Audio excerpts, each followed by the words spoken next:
Hello and welcome to Delone Catholic High School here at JT Flaherty Field, where we're going to get ready for the senior night activities with the band members, the cheerleaders, and the football team. This is Bill Smith here with Tony Weaver, and we're going to have George Nieder take care of some of the play-by-play. But Tony, what do you? Well, tonight we bring in York Catholic Fighting Irish here at 4-4, 3-2 in the league. George Nieder will be joining us here after the Parents' Night festivities. We'll break down this game for you. Tonight it's 5-0 Delone against 3-2 York Catholic in the league. York Catholic gave Delone both losses last year, 35-7 in the league, and then overtime 28-21 in a game we did on DCBN out at the Mustang Corral at Southwest. So tonight, a little bit of revenge for Delone, but they can't be thinking that. They have to take care of business tonight. And also, we announced last night, we don't know how many of the football faithful were listening as we did senior night for volleyball, that we are going to be at Shepherd and Mares next week to bring you the Hanover-Delone game. And we want to thank the Hanover administration and the athletic department out there for telling us we can come out and do that. It was an invite, and we're going to go out there and put that game in the air also. Yeah, it's always fun. I mean, I remember the time when we always played out there. Every game, whether it was Delone away or Delone at home, the games were all played out there. So it's good to be able to broadcast from there and kind of feel at home, and they're doing their best to make us feel that way. Yeah, they always do. We did the game there in 2015 and 2017 in DCBN, and Hanover couldn't have been more gracious having us out there. We're always welcome out there. They did a fantastic job with the upgrade of their field. Their press box is massive, and we just feel at home out there. And again, they invited us out to do the game, so we're going to take advantage of that and go out and do next week's game. Hopefully everybody, we have no snafus tonight on the video or audio end. We think we had that pretty well cleared out. We had a clean broadcast last night for senior night for volleyball. Team won. They're doing very well. They're going to enter counties and then districts. And who knows, we might be invited back to do another one of those games. Well, yeah, the volleyball team seems to be in top form. It's the time of the season for it. Was it Trinity they just beat undefeated Trinity here about a week and a half ago. They lost to York Catholic early in the year and then beat them here at Shepherd Gym. The scuttlebutt is we're going to have to play York Catholic again in the district, so we'll have to wait and see how that shakes out. And that's very unsurprising when we played York Catholic twice in football. Yeah, well, there's last only year, four. So. They only take 4 teams in Double A. The trouble is Trinity's number 1 rated in the state. Delone's 3 and York Catholic's 4, and they're all from District 3, and that's a little tough to take. One of them's going to have to sit it out when they go to the states. We're still waiting for Parents' Night to start here. I think we're going to have the senior parents for football, cheerleading and band. And then George Nieder and I will try to run down this game quickly before the Squires and the Fighting Irish take the field here at 7 o'clock. Well, I think there will be some time. If I was looking correctly, I'm going to pull it back up. There are only a couple of seniors in the band and a couple of senior cheerleaders. There are a number of football players, a number of key players, but looks like they're gathering down there at the school end of the field. I know I like to call it the moose end and the school end. Yeah. Mr. Nieder will go west and east when he gets up here, but well, I would probably have to go the York and Gettysburg end. Yeah, that's the only way I'd figure out the west and the east. But both teams have left the field early because of Parents' Night here. So I'm not sure what the holdup is. They called the people down there. We should be going here any minute.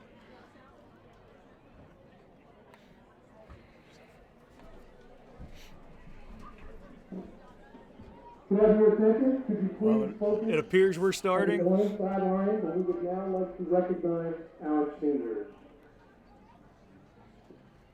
Senior band member, Catherine Durkat, escorted by Carolyn Durkat. Yeah, so coming up Her father, Thomas from Durkat, the is not school here tonight. from the school end zone up towards midfield. We have our first senior band member, that's Catherine Durkash, escorted by Carolyn Durkash and Thomas Durkash. Thomas couldn't be available, but her mother is there. The only other senior band member is Emily Kiger, and she's escorted by her parents, Christopher and Ildessa Kiger. Now for our senior football players, And our only Rock Avery, escorted senior by cheerleader is Jeff and Victoria Kevin Marr, escorted by her parents, Thomas and Kelly Marr. Our first football player is Brock Avery, escorted by Mason Jess Clayball, and Kevin Kelly. escorted by Tony and Audrey Clayball. Then we have Mason Clayball, escorted by Tony and Audrey Clayball. Tony was a player here in 89 and 90. I played here with them. Scott and Melissa Dennis. Next we have Kyle Denish, escorted by Scott and Melissa Denish. Scott actually does some help with us in DCBN. He does Does some camera stuff. camera work, yeah. Then we have next number 65, Tony Espinoza, escorted by Raphael and Sheila Espinoza. Todd and Marie Ford. And then we have Micah Ford, escorted by Todd and Marie Ford. Joe Hernandez. And then we have Joe Hernandez, escorted by Bernie and DeSales Hernandez. Gabe Lee, escorted by Dan and Beth Lee. And we have number 7, Gabe Lee, escorted by Dan and Beth Lee. Kevin Mowry, escorted Next. by Matt and Beth Mowry. Next will be our quarterback, number 5, Kevin Mowry, escorted by his parents, Pat and Beth Mowry. Ryan Myers, escorted by Cody and Jen Myers. Next we have number 36, Ryan Myers, escorted by his parents, Toby and Jen Myers. Ryan Overdorf, And we- escorted by Dean and Sue Overdorf. And we have Ryan Overdorf, escorted by Gene and Sue Overdorf. Jordan Spory, escorted by Wade and Robin Spory. Next we have Wade Spory, escorted by Wade and Robin Spory. Austin Staub, escorted by Duke and Lynn Staub. And lastly we have Austin Staub, escorted by Duke and Lynn Staub. Duke was a senior when I was a freshman. Escorted by Stephanie Gephardt. And we have Colin Geppert, escorted by Stephanie Geppert. If we could give them all a nice round of applause.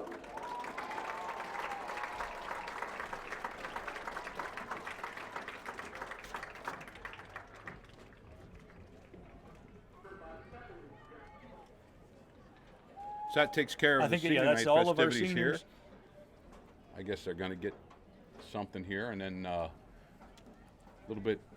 The band's going to play here shortly, and we will. George Nieder and I will set up the game for you the best we can. Talk to the coach Zortman before the game, got some pointers here, and we'll try to point them out to you.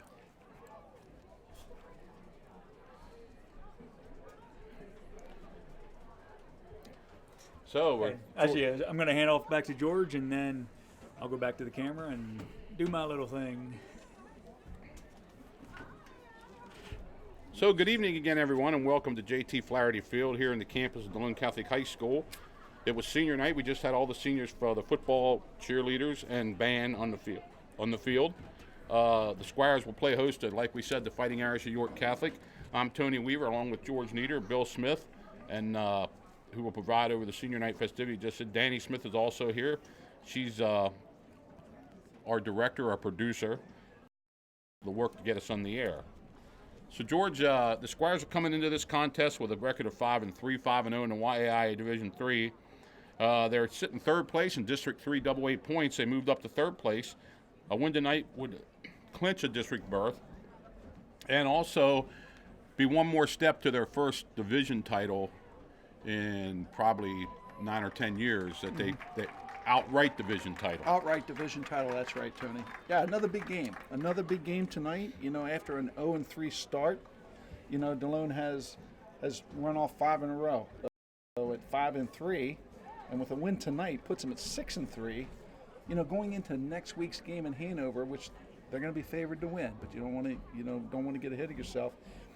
but there will be a heavy favorite. It'll position them well. They'll win the league outright and position them well for district playoffs. Coming into districts, yeah, they still could drop to 4, but 2 wins will get them into the districts. And like I said, next week we will be covering the Hanover-Delone game from Shepherd and Myers Stadium. DCBM will be there. We were invited out by Hanover. We're going to go out there and do the game.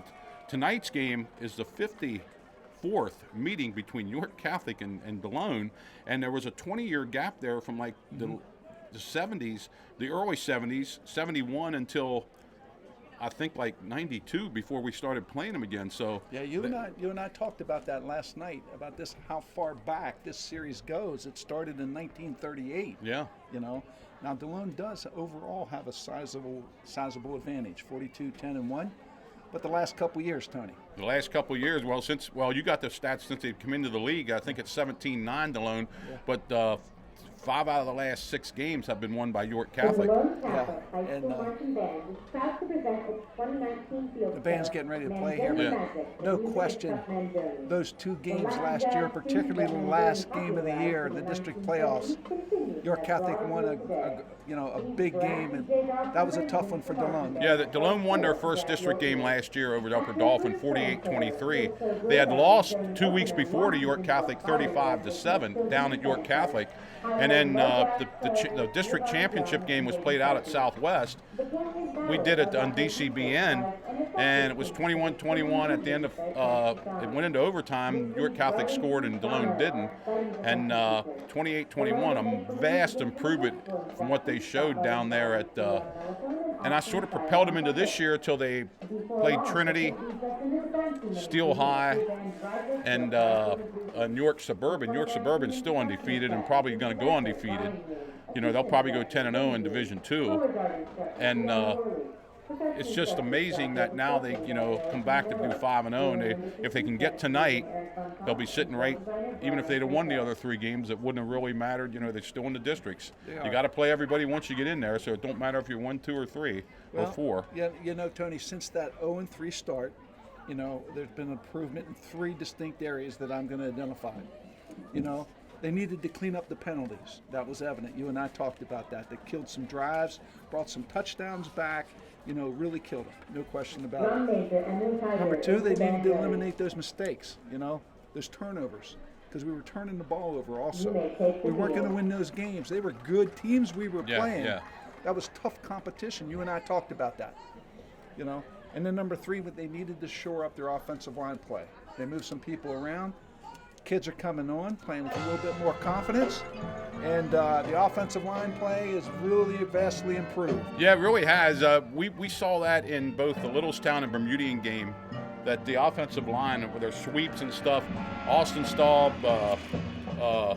Ryan Myers at tight end, Nick Groff at tackle, Ryan Overdorf at center. Now they moved Michael O'Brien, very unselfishly moved from a back into guard, to shore up the offensive line, and then Gage Wilderson's the other tackle. And they've been opening some used holes for this 3-pronged running attack that we have. Actually, if Mallory carries the ball a little more, it's 4 guys that'll carry the ball, but we got a 3-headed monster there in Fulton, Hernandez, and Nieder, that either of them can go for 100 yards any game. They could, Tony. You're absolutely right. I want to go back to that 3rd game of the year, though, against Still High on this field. Even in the loss, there were a lot of positives to take away. There were the penalties. There were the turnovers. And yet we were right there at the end of the game with a chance to tie it. Give the kids credit. They never dropped their heads. They never gave up. And we talked to Coach Zortman about that, about staying in the game, trying to finish the fight. And I think this coaching staff for Delone has really built this season on that effort. Yeah, you know what? We said last night we did the senior night for volleyball, and we said, there's a lot better athletes out there for the Delone girls than there was for the York Tech Spartans, but the York Tech Spartans, I thought, they did well. They did about the best they could. When Delone played Steel High, there was no doubt in our minds during the game that Steel High had 3 of the better athletes that we saw in this field in a long time. Yeah. And Delone played the best they could, and they could have won the game without the penalties and without the fumbles. Tony, I said to you that night, I can't remember a team that had 3 athletes like that with elite speed, all 3 of them. And they bottled him up for most of the game, and then the third guy that with the elite speed was the quarterback, and he sort of took over in the last quarter and a half. Yeah, they really they started working their tail back into the game plan a little bit in the second half, but he looked like a point guard just taking the ball and going with it. And they may get another shot at them. You know, They could. they're right now sitting in second place. DeLone's sitting in third place, and if everything goes according to Horrell, and that's the way it ends, DeLone will go up to Steel High and play him up there. Yeah. Let's talk about this offense a little bit. Let's talk about Kevin Mowry, quarterback. His play has been improving every week, and he's coming on making good decisions with the ball and running the offense. Yeah, well, I coached when Corey Zortman, the head coach, played here at DeLone. And Corey's going to be the first one to tell you he wasn't the most athletic guy in the field. But, you know, when we had him, we did things that he could do. And Coach Zortman does the same thing with Kevin Mowry. He doesn't give him too much on his plate. He runs patterns that he knows Kevin's going to be able to get the ball out. Kevin's, you know, I think what he has to do a little more, in my opinion, maybe tuck the ball under and run a little more. But they don't ask him to do that. They ask him to get the ball to these 3 backs and hit some flat passes. And, you know, he's not going to – I don't think he's going to throw a 50-yard touchdown pass, you know, unless it's a catch and run. I just don't – but they don't ask him to do that. They're going to utilize his strengths, not ask him to get out of his comfort zone, okay? And they're going to continue to develop him every week, which is what they're doing. But you mentioned Tate Nieder. Let's talk about him. He really emerged 2 games ago as another featured back, a third back for us in the backfield. And we saw it here on this field 2 weeks ago. He had some outstanding runs. Yeah.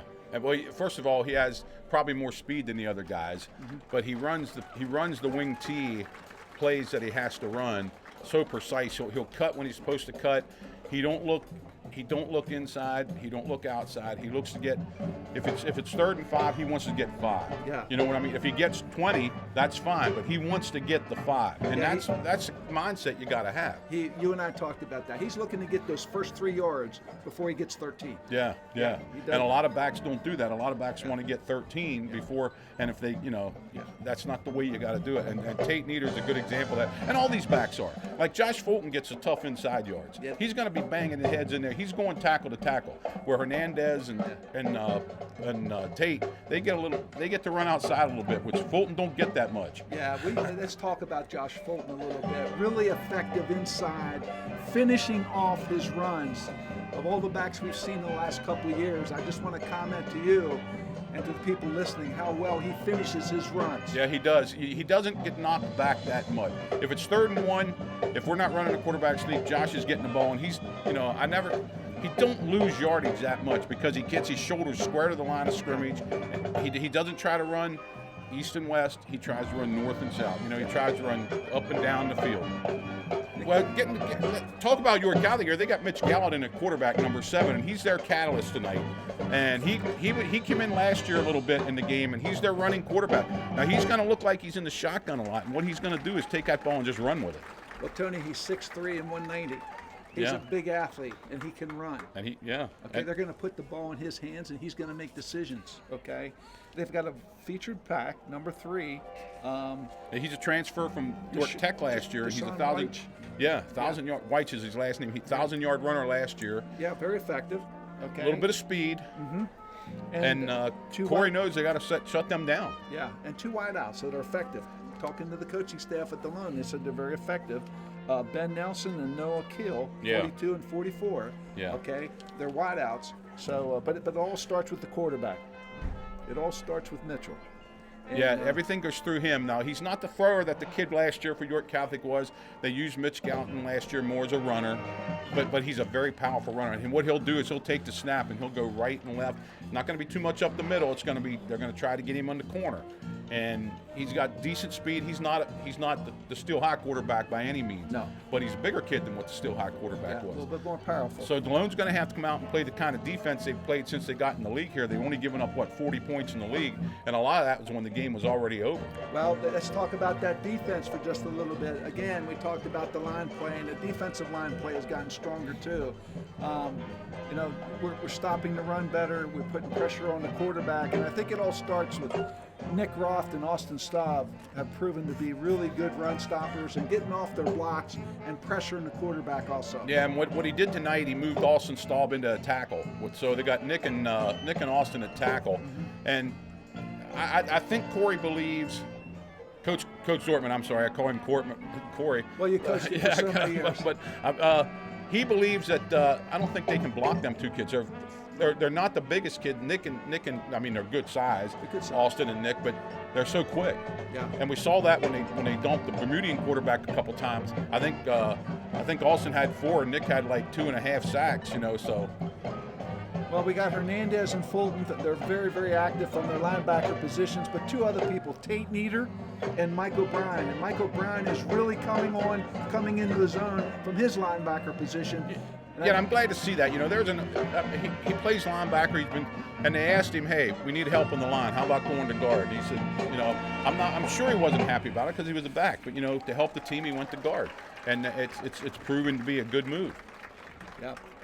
Well, we got the band down here doing their show here before the game. Probably get the national anthem here in a little bit. Let's see what time it is. It's 1:15, so the refs are already on the field down there below. Tony, I want to talk about Gabe Lee, the split end for DeLone. Very good pass catcher, getting a little more involved in the offense, but really what we're noticing up here, he's doing a good job holding his blocks on the perimeter. Yeah. When we break something, he's down there making. But he's going to start tonight, and we already gave the starting lineup for the Kevin Mowry. Well, actually, we talked about the DeLone starting lineup.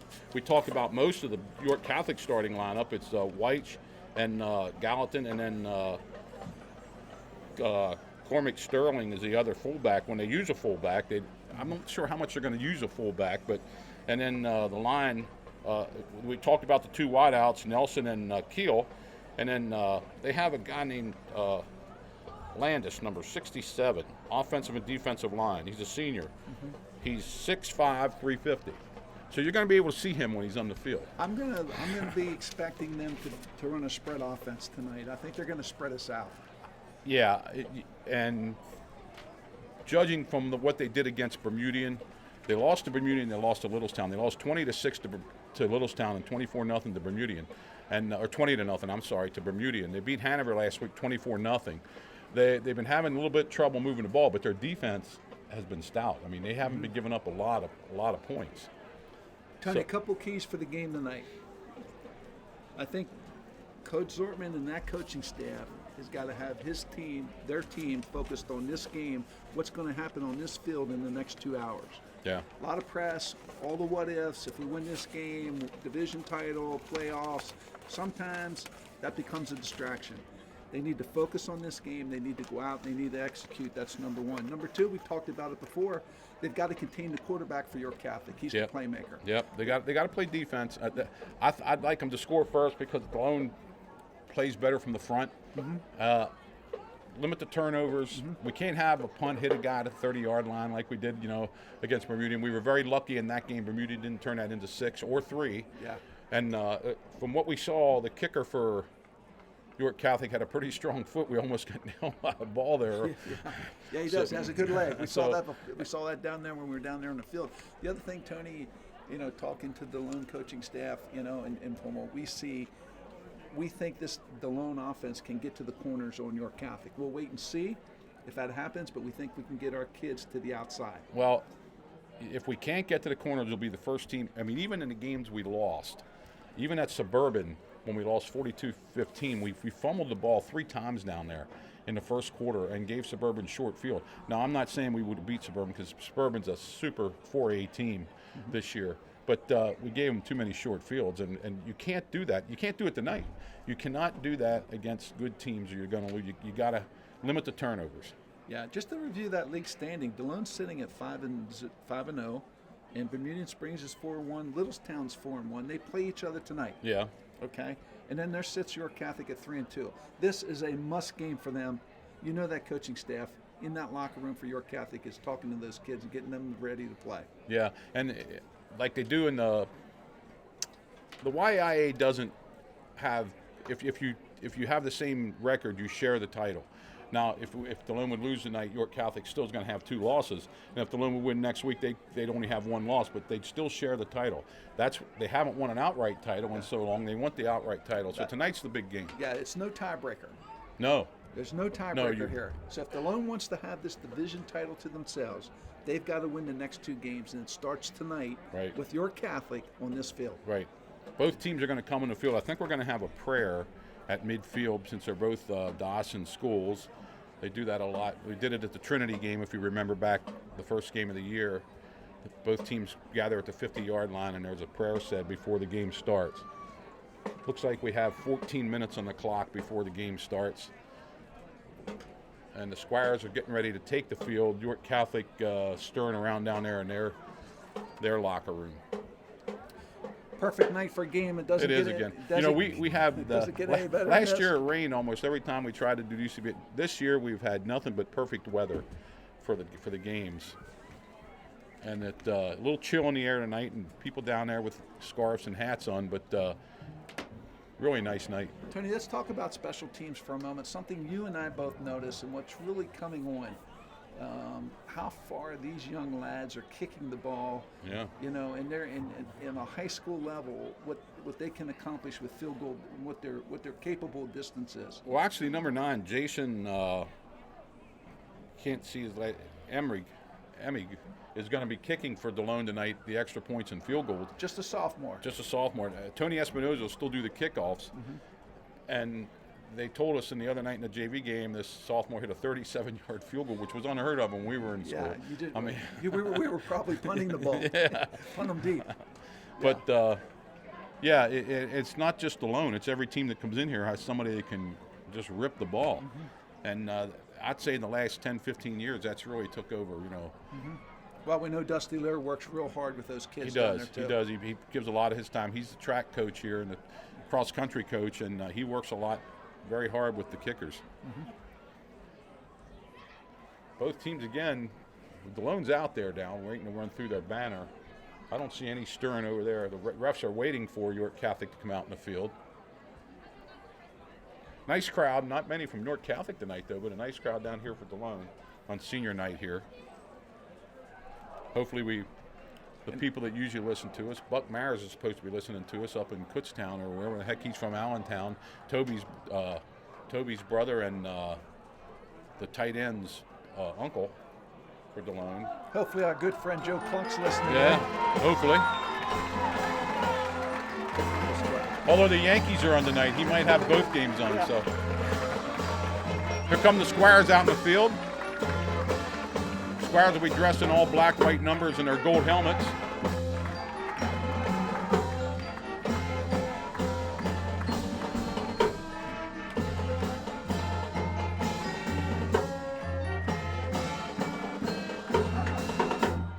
Good evening, ladies and gentlemen, and welcome to Squire Country. Once the national anthem is played, we'll be quiet and try to get it on the air for you. For this interscholastic contest between York Catholic and your DeLone Catholic Squires. The York Adams Interscholastic Athletic Association and DeLone Catholic are emphasizing good sportsmanship from its coaches, players, and fans. This contest is being played for the benefit of the student athletes of each school. No handheld signs and or banners or noise makers are permitted. Any spectator by their actions or behavior interfering with this contest will be removed from the stadium. Regardless of the outcome of today's game, we ask that all spectators consider the time and effort that each of these young participants have put forth to represent their school. The purpose of this activity is to provide positive learning experiences and opportunities for personal growth for the participants, officials, and spectators.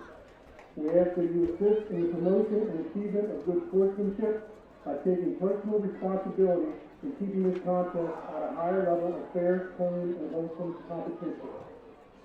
The starting lineups tonight are sponsored by Donald B. Smith Incorporated, the full-service roofing company serving Central York Catholic going to come out in the field here. They're dressed in a white jersey, green pants, green numerals, and gold helmets also. The DeLone Catholic Athletic Association would like to thank them for their support of athletics here at DeLone Catholic High School. And now, the starting lineup for the Brooklyn Irish. At linebacker, number 13, Landon Eckert. At defensive back, number 17, Jabbar Speaks. At linebacker, number 21, Cormac Sterling. At defensive back, number 34, Hunter DePaul. At defensive back, number 41, Matthew Burnside. At defensive back, number 42, Benjamin Nelson. At linebacker, number 44, Noah Steele. At defensive line, number 56, Michael McGrady. At defensive line, number 66, Liam Rader. At defensive line, number 67, Phoenix Landis. At linebacker, number 84, Connor Phillips. And now for your Lord Catholic Flyers. At quarterback, number 5, Kevin Mallory. P announcer announcing the starting lineups. At number 7, Dave Reed. At fullback, number 57, Michael O'Brien. At running back, number 24, Tate Schmieder. At running back, number 28, Joe Fernandez. At tight end, number 36, Ryan Myers. At fullback, number 40, Josh Stupin. At center, number 54, Nick Ross. At offensive line, number 55, Ryan Overmore. At offensive line, number 74, Dave Wilson. And in offensive guard, number 76, Austin Stahl. The referees for tonight's contest are Tony Callahan, umpire Tim Cox, head linesman Ed Blankenstein, line judge Sean Wilson, and back judge Donald Lee. Both teams going out to the center of the field here. They're going to be a prayer, and then the national anthem will be played right after that.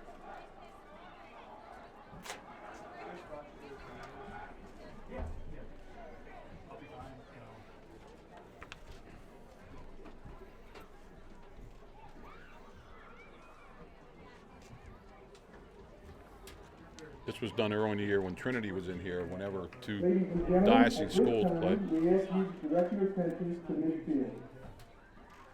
We ask you to please join us in prayer, led by Delone Catholic chaplain from St. Joseph's Parish in Hanover, Father Matthew Morelli.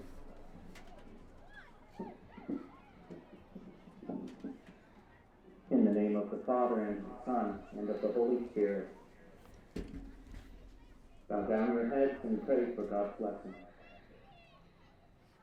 May the Lord bless you and keep you. May He protect you in your striving, keeping you safe from injury. May Christ Jesus give you self-knowledge and self-mastery. May the Holy Spirit give you courage, fortitude, and charity. May God the Father look upon you in your competition with pride for you as His beloved sons. And may the blessing of Almighty God the Father and the Son and the Holy Spirit descend upon you and remain with you forever. Our Lady of Victory.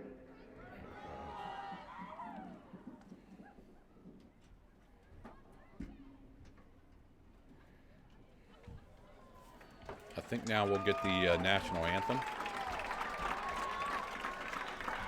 Mr. Yealy and the band ready to go down here.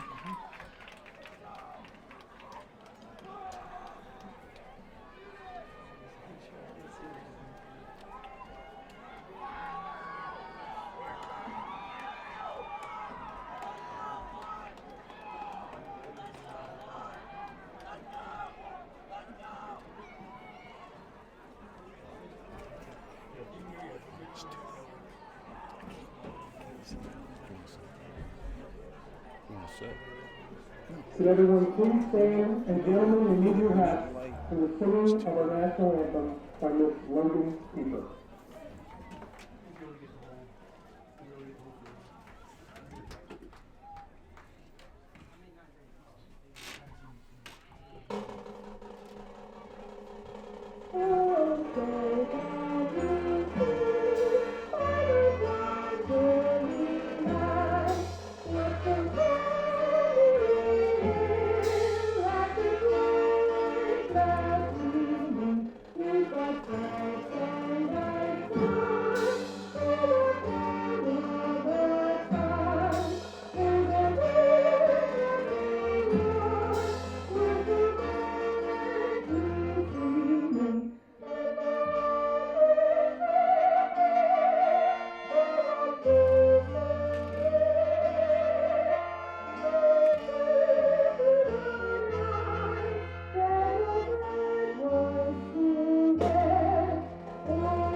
Now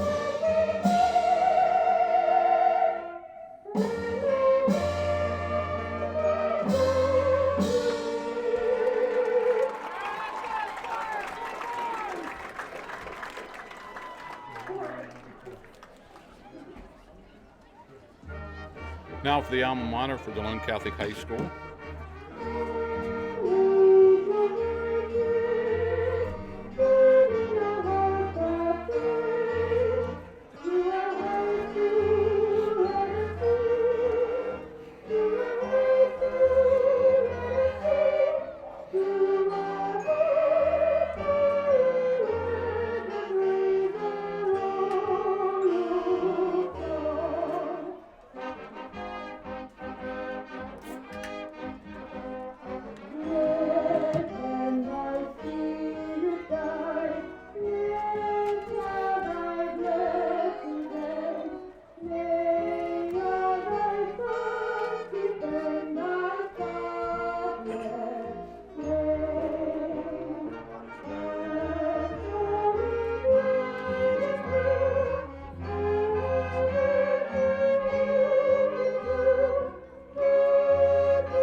Great rendition of the national anthem in the school's alma mater. And Thought it sounded great, Tony. I Yeah. did. Sounded great. captains will meet here at the center of the field. For DeLone, we have Kevin Mowry, Gabe Lee, Austin Staub,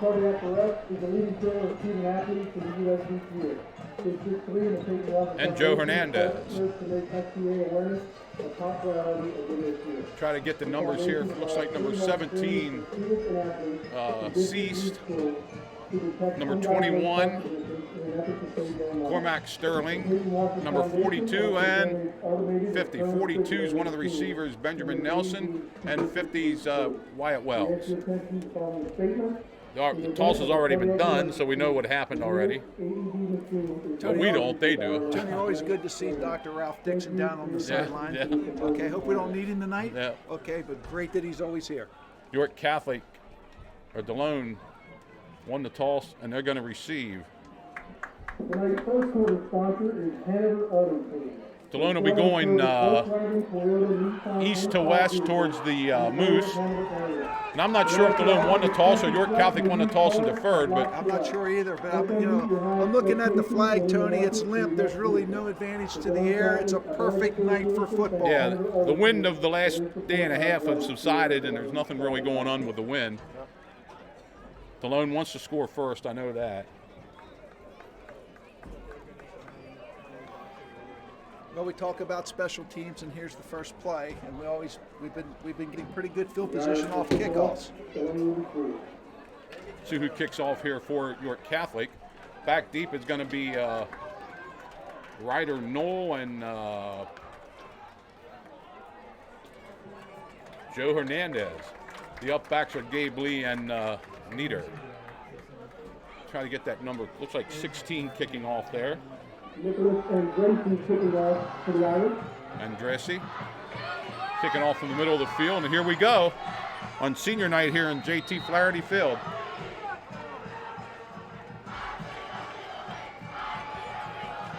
Kicks deep, coming to Ryder Knoll at about the 10. He's up to the 15 to 20.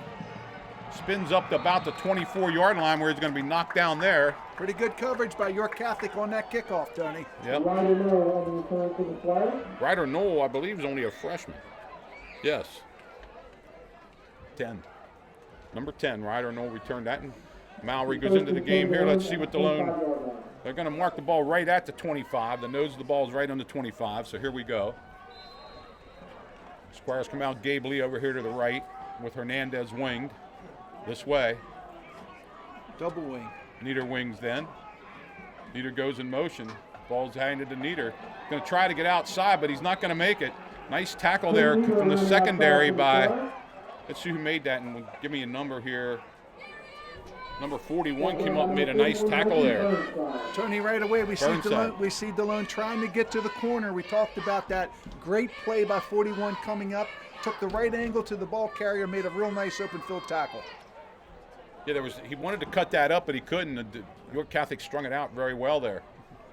Squire's very heavy now to the left side. Give to Fulton.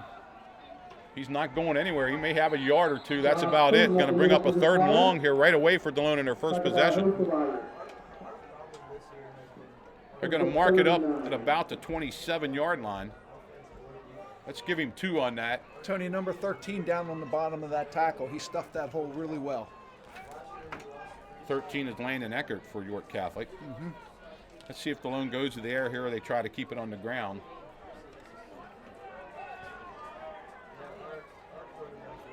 DeLone once again very heavy to the left side. Now they're backing off. Mallory gets the ball, goes back to throw.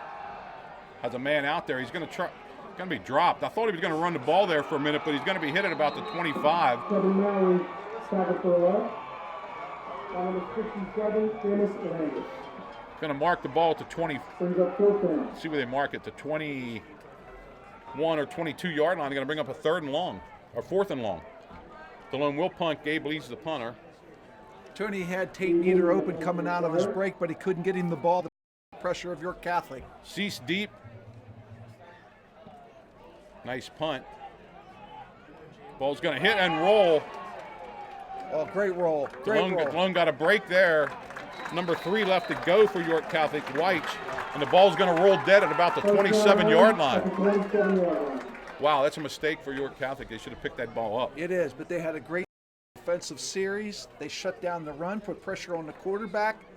Okay, we'll see now what happens here on our defensive side of the ball. Nose of the ball right in the 27, so that's where York Catholic's going to take over. Mitch Gallatin's their quarterback.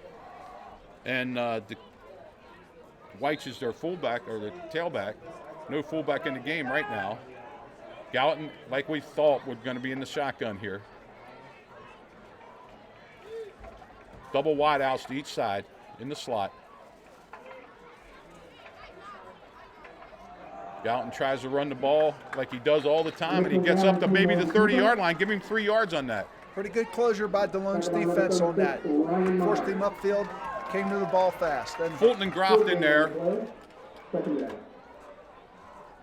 And you're going to see a lot of that, I think, with Gallatin running the ball like that. Look for some jet sweeps off the package that they put in here. Clock running, we're down to 9:25 here in the first quarter. Looks like same set, 27 in the backfield there for York Catholic. That's Andrew Adams. Motion man comes across. Back to throws Gallatin. He's going to take off with it. He has a little bit of room on that side. Now he stops and throws. Thought he was above the line of scrimmage, but I guess he wasn't. It's going to be a completion up to around their own 49-yard line. Tony, pretty good coverage initially by DeLone, but give that receiver credit. He kept to his route, made himself available to his quarterback. Came back to the ball. And the quarterback made a great throw under pressure. And they're going to mark it out of bounds at the 45-yard line of York Catholic. And I thought Gallatin was going to take off there. I thought he went over the line of scrimmage, but apparently not. It was awful close. Well, we're seeing how important containment is, Tony. We got to keep him in that pocket. Whites goes into the slot. He comes in motion. Gallatin gets the ball. He's going to try to take off. He has a little bit of room initially, but then it closed up pretty quick. Give him up to maybe the 47 or 48. Give him 2 or 3 yards.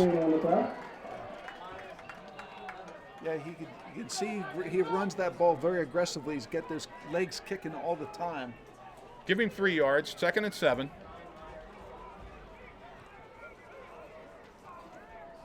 Tony, I think this is an offense where he's probably going to carry the ball at least 15 to 16 Oh, yeah, times. yeah. I would expect that, yeah. Yes.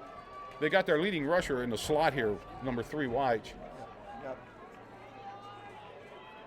The fullback becomes a lead blocker on that play that they run. Motion again. Back to throw goes Gallatin again. He's got him down the middle. Got a man deep. And overthrowed White. He came across the field in a crossing pattern, just too much arm on that one. Yep. Actually, I thought Good coverage on the flat. good coverage. Okay, as the receiver went deep on the middle, you could see the speed that he has. You know, he was getting a little distance I from thought maybe he pulled off his pattern a little bit. I think he should have kept running instead of trying to jump for the ball. Yeah. That was a nice throw. It was a pretty nice throw. You're right. Okay, 3rd and 7 here at the 48-yard line. Galton's over at getting the play from the coach. So a couple of times, Tony, we've seen the motion come this way and flood. Yeah, they tried to flood this side, but it wasn't there, so he had to go deep. Yep. White's now two guys in the backfield here. 1, 2, 3. Count them up, Mr. Referee. Yeah, there's too many guys in the field. 3rd and 7. And a timeout by York Catholic. Timeout York Catholic. They had 12 men in the field. So York Catholic, instead of getting a 5-yard penalty, gets a timeout in time. Well, there was a mix-up on that play to start with because Galton didn't get the call from the coach, and he had to go over and talk to him. And I mean, they were eating up time, and then they had too many men in the field. 8:08 left here in the first quarter. No score here at JT Flaherty Field on senior night. Big 3rd down coming up for the DeLone defense. Down by the concession stand on the DeLone side of the field. Steelers, Ravens tickets, please support our state champion Squire. This is certainly the type of quarterback, Tony, that you can really put in a quarterback draw into your offensive playbook. He's a big, strong kid, and he can break that first tackle, too. My guess is if they get a couple yards here, they'll go for it. I mean, same set, double slot. You've been seeing that all night here from York Catholic in their first 8 plays. Motion again. Motion across. Galton's back to throw. No, again, he's going to go deep. He has a man out there. Lee, I believe Lee picked it off. He did. He got it. Great defensive play by Gabe Lee, and he picks it off at about the 15-yard line or 20-yard line. Let's see where they mark it. Just not enough arm that time. Not enough arm, and Gabe Lee in pretty good position. It was going to take a perfect throw. They had him isolated. He said, I'm going to throw the ball up and see if my man can make an athletic play. Give Gabe Lee credit. He made the athletic play. He did. And not an easy catch with your back turn like that. Squires get it on the 21. Let's see what they do now. Second possession for the Squires. Into the open goes, I think that's Hernandez on a counter. And he gets 11 yards for the first down. Inside counter to Hernandez. Tony, they came off the ball nice that time. That play was really quick and ran very, very well. Speed to the line of scrimmage was real good. Inside counter got 13 yards up to about the 34-yard line. 1st and 10 for the Squires.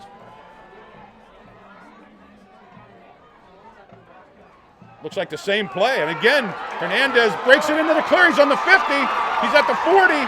He's at the 30. I don't think they're going to get him. 20, 15, 10, 5. Touchdown, Joe Hernandez. Same play as before, and he cut it right across the field at about the 50-yard line. He did, Tony. He got a big block downfield from the wide receiver that sprung into the outside, created the distance to take it to the end zone. Great run, great blocking up front.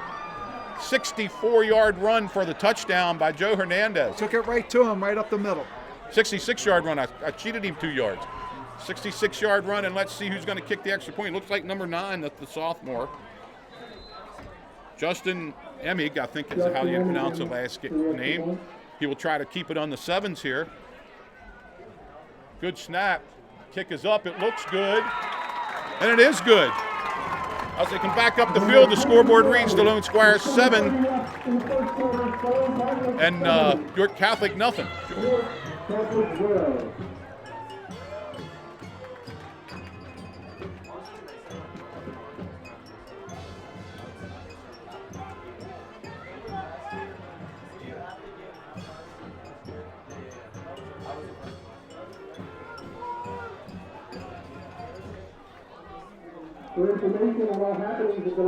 Well, that didn't take long. But on that second series, Coach Zorman was going to say, we're going to run that middle. We're going to see what we can do. We're going to see if we can create an advantage. Okay, 2 runs. And both plays, they faked it to Fulton and brought Hernandez back underneath him. And he almost broke the first one. Yeah, the counter. It's a real quick counter in the backfield, misdirection. And sometimes, Tony, you see teams run those counters, they run them too slow, and they drag. The timing on that play was good. It was quick to the middle, and great blocking at the point of attack. Tony Espinoza now will kick off from the left hash. Pretty deep. It's going to come to number 3 at the 5-yard line. A little bit of speed here. He's got another. Breaks into the clear. Oh, there's a flag went flying. And he's tackled at about the 30-yard line. He ran 70 yards, but there's a flag way back here, but I'm not sure it's not on DeLone. Flag at the 30.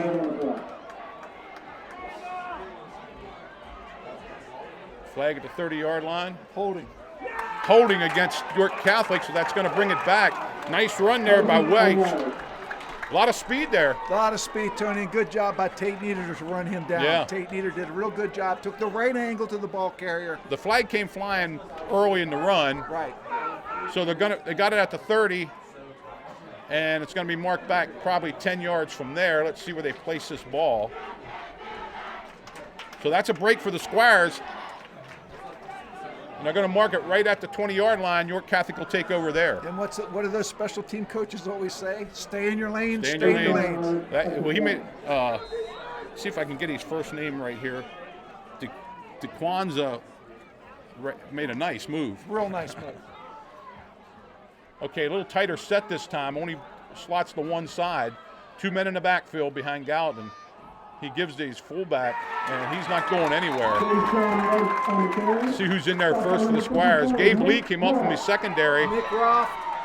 Nick Groff and number 36, Ryan Myers, I think. Also, Austin Staub got off his block too. No gain, second down 10. I think that was Andrew Adams carried the ball that time. I'm trying to get the number here. I'm sorry, it was 21, Sterling carried the ball. With number 3, White's in the backfield also. It's still 2 men in the backfield. They're heavy to the right side. There's a give to White. He's got a little bit of speed, but he's not. He gets maybe 5. Going to bring up a 3rd down 5. Looked like he was hit early, but nice move, and he lunged forward there to the 25-yard line. That was White, number 3. Hernandez and Ryan Myers on the tackle. And they closed that quick because I thought he had a lot more there. Big 3rd down here for York Catholic. They want to keep this momentum going. 3rd and 5. 6 minutes left here in the first quarter. 7-0 Squires. Gallatin again back. Look for him to take off here. Back to throw. Again, he tries to come over the middle. The ball's caught, but I'm not sure it's a 1st down. I think it's 1 yard short. They mark it. They're going to move the chains. I think he's going to give him the 1st down. That was just a quick out. And yes, they are. He's right at the sticks. They're going to give him the 1st down at the 30-yard line. Nice throw, nice pattern. Knew where the sticks were. Yep. Nice route. Got just enough distance and put the ball where only his receiver I think that was Nelson caught the ball there.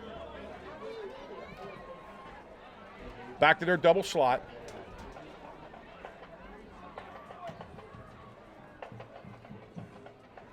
There's a handoff up the middle, but nice tackle. Who brought him down? Ryan Myers got him before he got going. Ryan Myers is really coming off the ball, Tony. And I think they're going to give him a yard. No, they're not going to give him anything. And it's lucky Ryan Myers made that tackle because I think he had some room after that. White is really quick off the ball. This time number 21's alone in the backfield. That's Sterling. Gallatin takes a snap. He's going to run off tackle.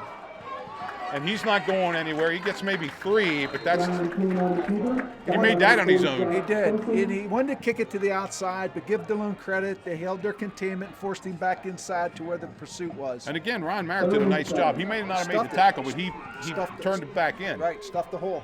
3rd down, 7. Clock running, 4:35 left here in the first quarter. 7-0 Squires. And George, that's 4 carries for Gallatin already at quarterback. Yeah. Trips out here to this side. Single receiver over to the right. Trips to the left. And he knows he has man-to-man coverage, Tony.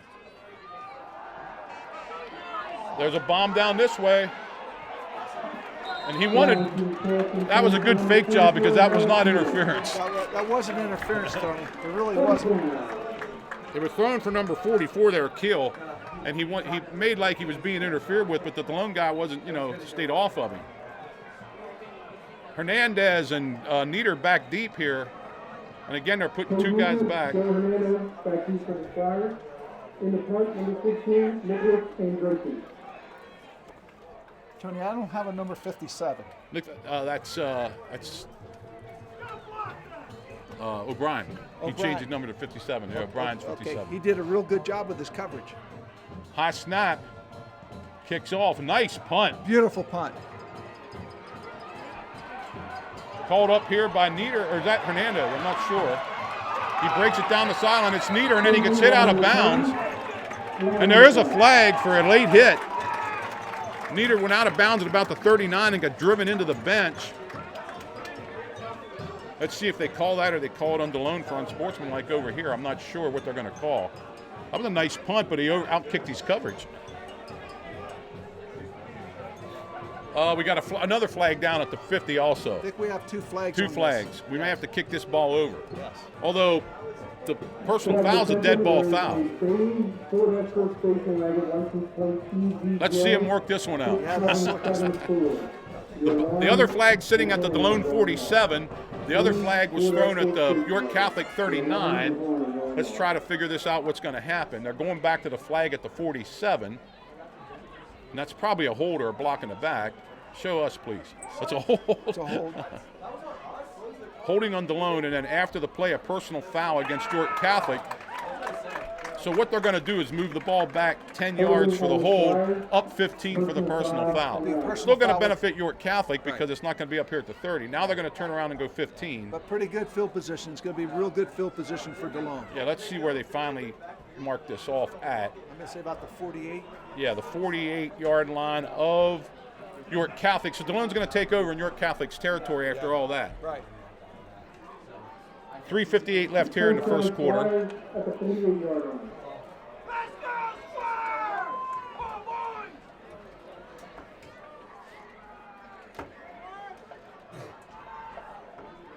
So somehow the referee don't want to start the game right now, or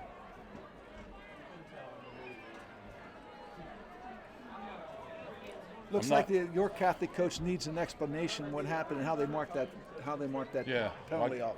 I don't know the only other way they could do it. Yeah. Because the personal foul was a dead ball foul, so they had to enforce that. Right. I think he's satisfied with the explanation. Up comes DeLone. Nieder on the left wing. He comes in motion. There's a give to Nieder. He breaks it up the middle. Fighting for yardage, and he's going to get maybe one on the sweep. Tried to come into the short side that time, and it wasn't there. And they are going to give him 1 yard back to the 47-yard line. 2nd and 9 for the Squires.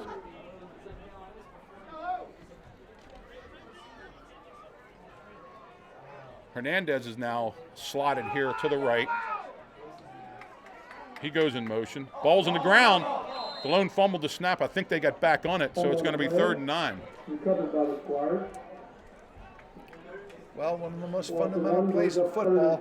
And that's the center quarterback. Yeah, and that's a mistake that you can't have. Yep. That takes a play away.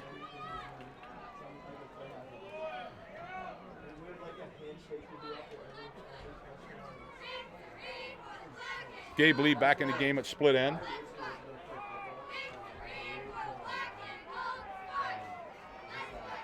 Looks like we're in a little bit of a shotgun here unless he comes up underneath. And he is in the shotgun. There's a pitch out, and he got good yardage. I think was that Nieder or Hernandez? I'm not sure. Not enough for the first down. It's going to bring up a 4th and about 3, and I think DeLone's going to punt the ball away. 4th and 4 for the Flyers. Ball's at the 43-yard line. They need just shy of the 39. Gabe Lee's going to punt it away. You hate to give up that play with the play did it. The exchange. Nice snap. Not a real good punt, but it takes a DeLone roll and rolls out inside about the 10-yard line. They're getting lucky on their punts. Yeah, very effective roll there, inside the 10. Just the way the coach drew it up. Yeah. It looked like he shanked it off the side of his foot. And let's see what they're going to mark it right on the 10. So York Catholic has 1st and 10 at their own 10. I think you've seen some of the game plan from York Catholic. They want to isolate their receivers deep, Yeah. throw it up, and hope they can get a big play. Yep. They try, but they wait the 3rd down to do it. They try the ground here, and now.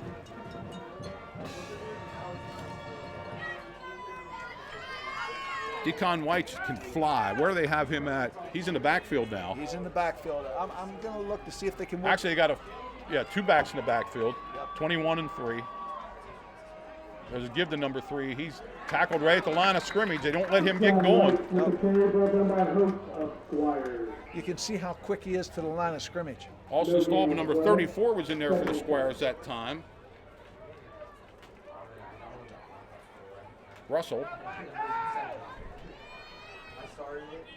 2nd down, 10. He gets going, and then all of a sudden he goes down. He can fly. You don't want him to get loose. Stallone plays basically without a safety here as they come out with trips here to the left side. Single receiver to the right side. Gabe Lee has that coverage. Gallatin's going to try to get around the end. Nice tackle out there. Who got up? Joe Hernandez made the tackle. 3rd down and 8. Joe Hernandez had him in the open field one-on-one. Yeah. He's a big boy. He went low and took him down. Good tackle. And that sort of scared me when I saw the one-on-one out there, because if Gallatin gets by Hernandez, there's not a lot out there. There wasn't. Everybody else has their backs to the quarterback running with their receivers. Big 3rd down here, field position play. Third and 8.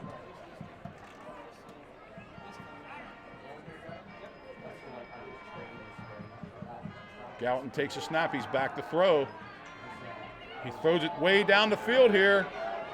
And the ball's broken up nicely by number 4.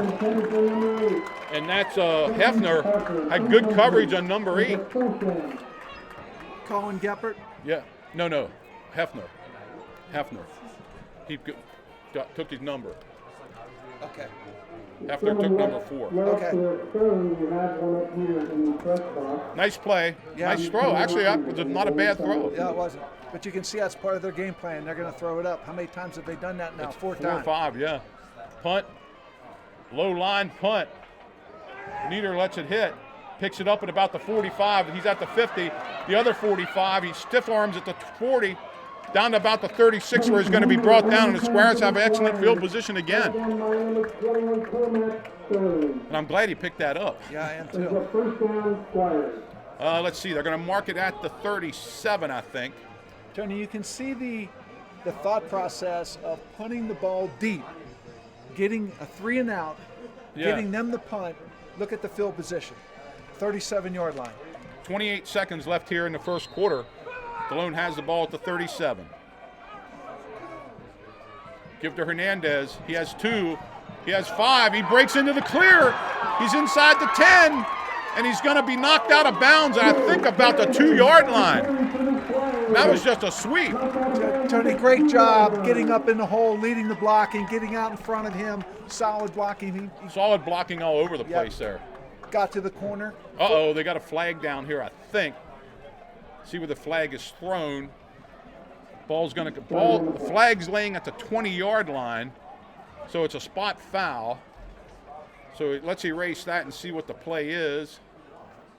Might be some hands, Tony. Could be holding. Well, it might have been from the outside blocker there. And actually, it's going to still be 1st down. You don't move the chain, son. Keep the chain where it is. He's got to bring it down, line it up for the ball. It was a spot foul, correct? But it comes back beyond that. It should stay there. Right. It should be 1st down and 3. They shouldn't be moving the chains. That's the ref's fault on that side. The penalty came back inside the ball. Right. They're going to respot the ball, and it's going to be 1st down and 3. It was a spot foul, so you just take the yardage off. Remains 1st down and 3 at the 30-yard line. Give to Fulton. He gets it right at the 30. Give him maybe a yard. And that's going to be the end of the first quarter with a score. Delone Catholic 7, York Catholic nothing. Delone will start the second quarter with the ball on the 30-yard line.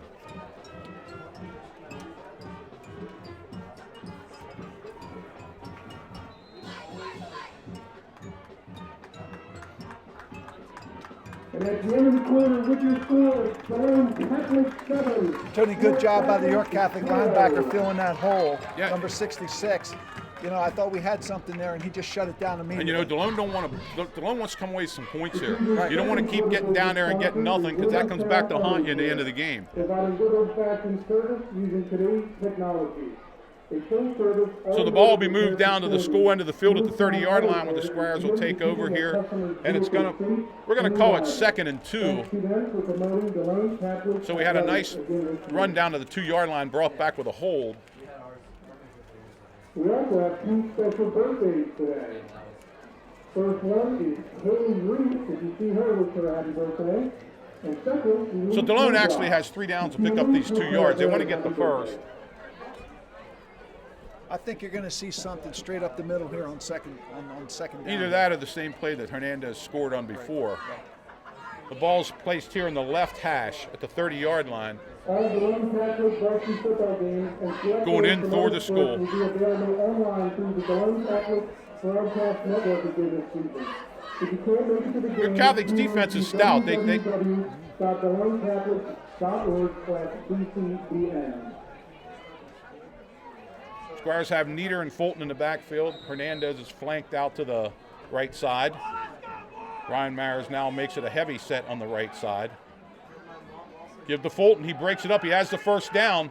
Give him 5. Give him 6, 7, 8, 9, 10 yards. It looked like a rugby scrum out there. It did look like a rugby scrum, and you could see they were actually pulling him forward. Give him 9 yards on that. 1st and 10 at the 21-yard line. Actually, they're going to mark it up at the 20. Delone went strong side to the right side and went with the lead blocker off the tackle real quick.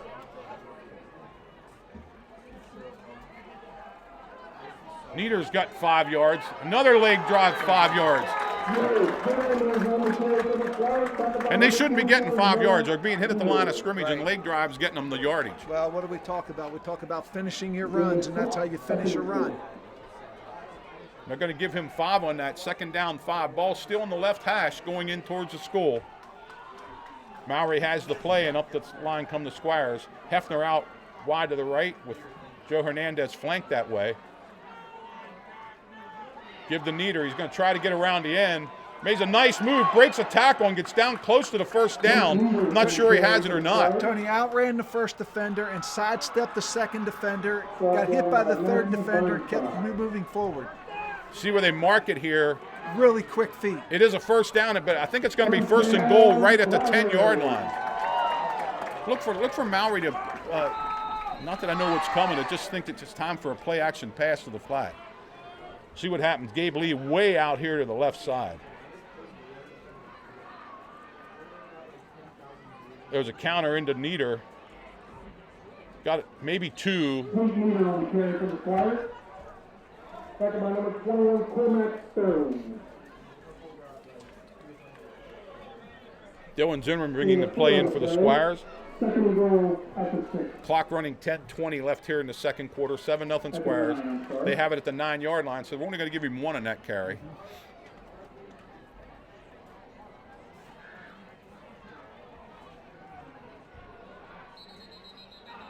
We got a flag. I think Delone moved there. I think we had movement along the line for Delone. Flag went right away. Flag on the play. Well, you don't like to see that in the red zone. Oh, all sides Delone. Outside, Squires. Does that kill the play? I guess it kills the play. I mean, I thought it was illegal procedure, but I guess it's the same thing. It's 5-yard penalty. Yeah. I'm pretty sure they moved. I saw Delone move. Whether they were lined up off sides or not, I can't say. Hefner going in with a play. So it's back at the 15-yard line, 2nd down and goal.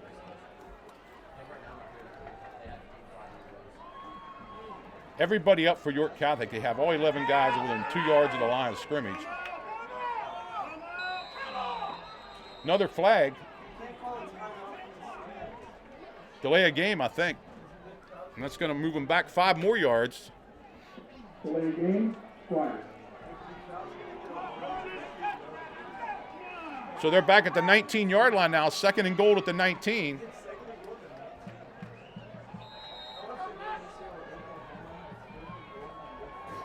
Squires up to the line quickly here. Gabe Lee out to the right.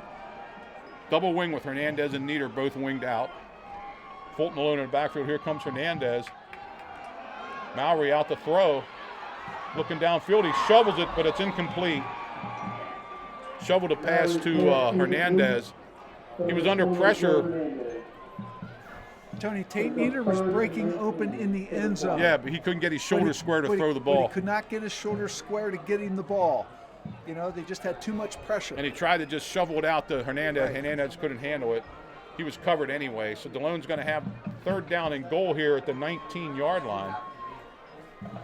And you're right, Tony. We had great field position. You got to come away with points in these types of possessions.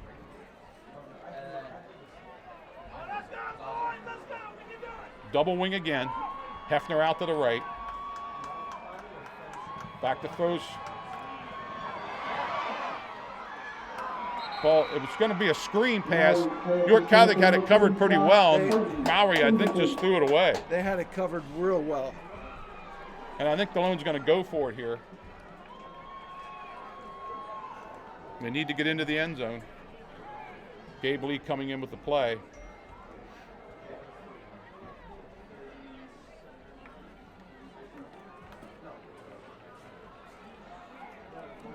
Like to see DeLone run a post corner here and get some air under the ball and let Gabe Lee try to go for it. They got him out here, isolated one-on-one.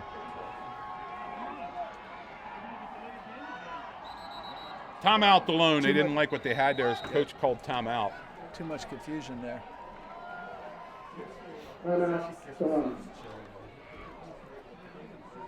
Yeah, they had Gabe Lee out here to the left side alone.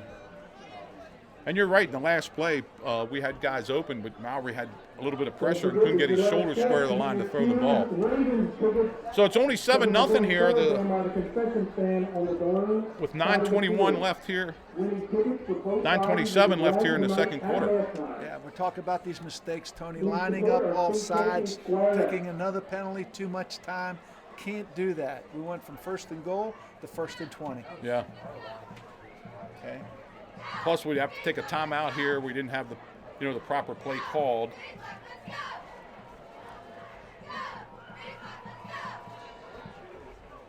Remember, York Catholic will get the ball coming out in the second half. DeLone had the ball, won the toss and took the ball.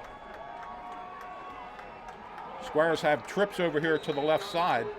Single receiver to the right side. Fulton in the backfield. Throw into the end zone. The ball's dropped. Tony, that was a great throw. It hit him Great throw. Hit him right between the 2 and the 8, but he couldn't hang on to it. Right. Hit him right at the 2-yard line, right between the 2 and the 8. But I'm not sure he would have got in. There was 2 York Catholic players there, but it would have put the ball at the 2-yard line. So the Irish take over at the 19-yard line. A little disappointing there, Tony, not to come away without any points. They had the ball at the 34-yard line, drove down inside the 10, and then made some mistakes. 42 and 44 wideouts for York Catholic. 2 in the backfield with Gallatin. He takes the ball. He looks. He throws a quick out. I'm not sure. It's incomplete. They're going to call it incomplete. They used that play one other time. It was intended for number 42 that time, Benjamin Nelson. But they used that for that first down in the first quarter. Press box. If they're yours, please report the press box on the DeLone side of the field. There are purple prescription glasses. Along with the cell phone we still have. York Catholic taking their time here. We'll have to see if they get this play off. Same set. 2 wideouts, 2 backs. Give to their halfback, number 3, Weich, and he gets about 2 yards. Again, it's 3rd and 8. Yep. Clock running. We're inside 9 minutes left here in the second quarter. 7-0 Squires. what we've seen And before. you can't keep asking your defense. Sooner or later, your offense got to take over. And What we've seen before, Tony, is they try to isolate somebody, they're going to throw it deep. well, let's see. They got 2 men over here, and actually 2 men to both sides. Gallatin in the backfield with number 21 back there with him. He takes the ball. He's back to throw. He throws over the middle, and its ball's caught nicely out there. That was the back coming out of the backfield right over the middle. That was number 21, Sterling. Nice throw, nice catch. Tony, that was a really nice play. They isolated the wideouts, and They did. a linebacker had to take him, and the ball was wide open there.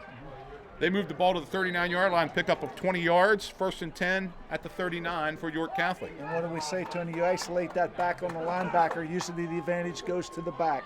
Number 3 in the backfield now with Gallatin, double wideouts. Slot both ways. Ball right in the middle of the field. Gallatin takes the ball. He hands off here to Whites. He has a little bit of room. Looked like a hold there, but we're not going to get it. Whites picks up like 19 yards to the 46-yard line of the Squires, and that's the first time he got loose.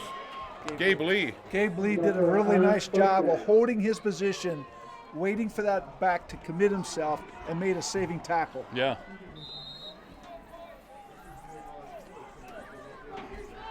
And that's the first time Whites got loose tonight. You can see he's got speed. Same set, double wideouts, way out, way out. Whites and Gallatin in the backfield. Again, to give the Whites. This time he's not going anywhere, but he gets more than he probably should. He got 2. Number 30, Zach Field. Gain of 2 on the play, second and 8.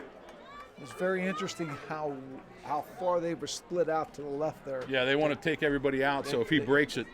Yeah, there's no support from the secondary. Keel and Nelson are the wideouts. 2 in the backfield now. Gallatin's going to run it himself, but he's not going anywhere. They had a blitz on, and Fulton got him before he got going. That was the right defensive call against that play. He came clean and hit him before he got going. They're going to knock him down at about the 46, and it's going to bring up a 3rd down and 12. Tony, it looked like they ran 2 backs one way, and the quarterback was coming back the other way. Yeah, he tried to go the other way. Yeah. But we had a blitz on, and Fulton caught him. We had the perfect call. So let's see what they do here. Number 42 is out here this side. 44, I'm sorry. 42's out the other side. Same set they had the last time they ran that play over the middle.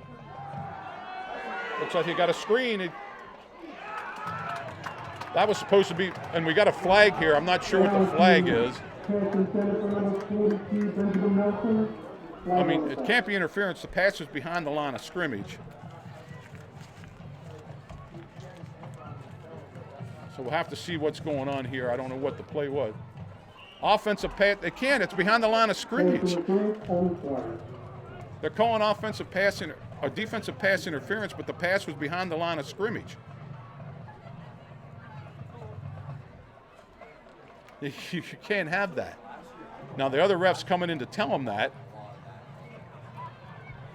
That was one of them bubble screens. Yes, it was. Yes, it was. And the pass was way behind the line of scrimmage. They circled the back deep in the backfield. And the guy on the sideline was talked into it by the York Catholic coach. I'm going to say it right here. That's exactly what happened. Right. The flag came out late, and it's no penalty when it's behind the line of scrimmage.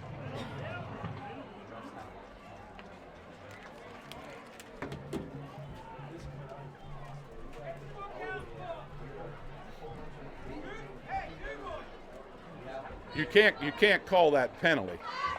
And they're going to mark it off against the Squires, which is absolutely the wrong call.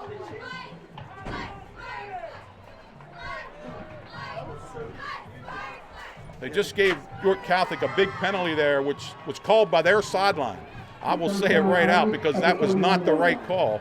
The man was behind the line of scrimmage when the ball was thrown. Yeah, that's one I don't understand, Tony. It's a wrong call. It's absolutely the wrong call. And they gave York Catholic the ball at the 32-yard line. And it was called by Eric Depew in that sideline. The flag did not come out until late in that penalty.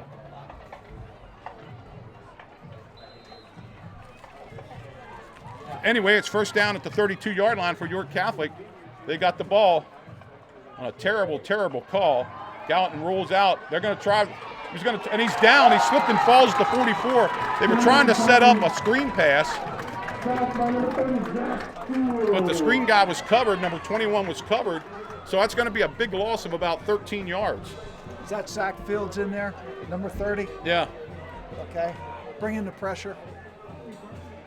Brings up 2nd and 21 for the Irish. But Hernandez hung out with the guy from the backfield, and the screen pass was not there. Yeah.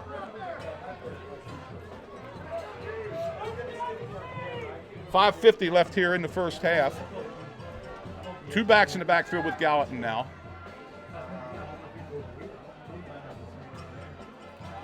There's a toss out to number 3, and he's going to be hit and dropped for another loss.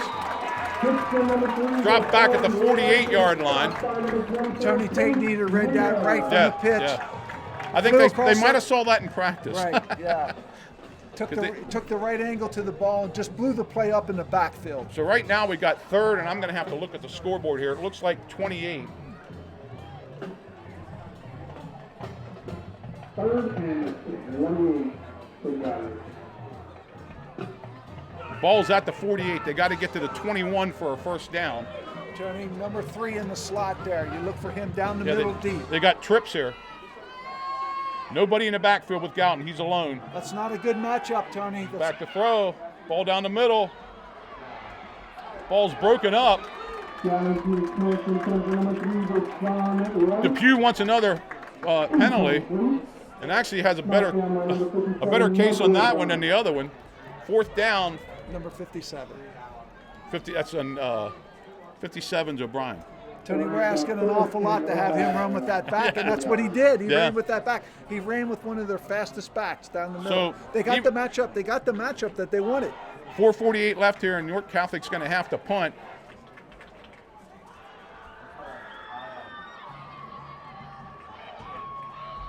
Good snap. This punter's been doing a great job. And he knuckles one down, going to go out of bounds at about the 18-yard line, so the Squires will take over there. So they dodged a bullet. It was interesting, Tony. They put their fastest back, number 3, in the slot, matched him up on our linebacker, and got the matchup they wanted. That's just a great call by Coach Depew. Yeah, I mean, because who else? The linebacker has to take him. Right. They went empty backfield that time. Squires at the 17-yard line. So the ball's on the 17 now. Squires have it. 4:41 left here in the second quarter. Looks like Fulton carried the ball up past the 20 to the 21, giving 4 yards. Josh Fulton on the carry for the Squires. 2nd down and 6. Fourth down by number 34, Hunter Clark. Hefner into the game with the call. Good first down gain there, Tony. It's 2nd down and 6 yards. It's only 4:13 though. We got to get moving, and I think we need to be a little bit quicker coming out of the huddle. Double wing. Pitch to Nieder. He dives forward for maybe a yard. He left his feet, which is never a good thing to do. Down by 13, Landon Eckert. Going to be 3rd down. They give him 2 more yards. 3rd and 4, a long 4. Let's call it a long 4.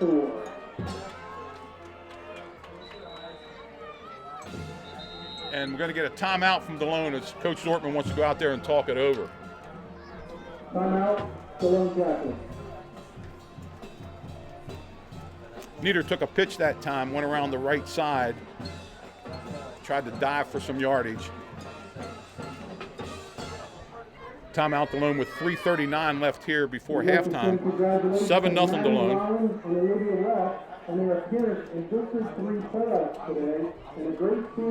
We got Eric Lawrence here. Eric Lawrence is going to come on at halftime. Tell you what's going on here at DeLone. So we'll have to see what DeLone comes up with here. First down would be nice.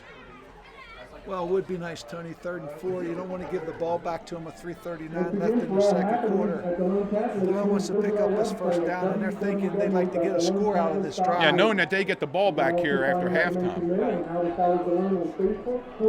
Now, what we've seen with York Mallory, Catholic's defense has been playing really well. They've gave up 2 long runs, but other than that, and when Mallory's rolling out, he's not getting all the time he needs to set and throw. no. Well, York Catholic's bringing everybody up. Here he comes again.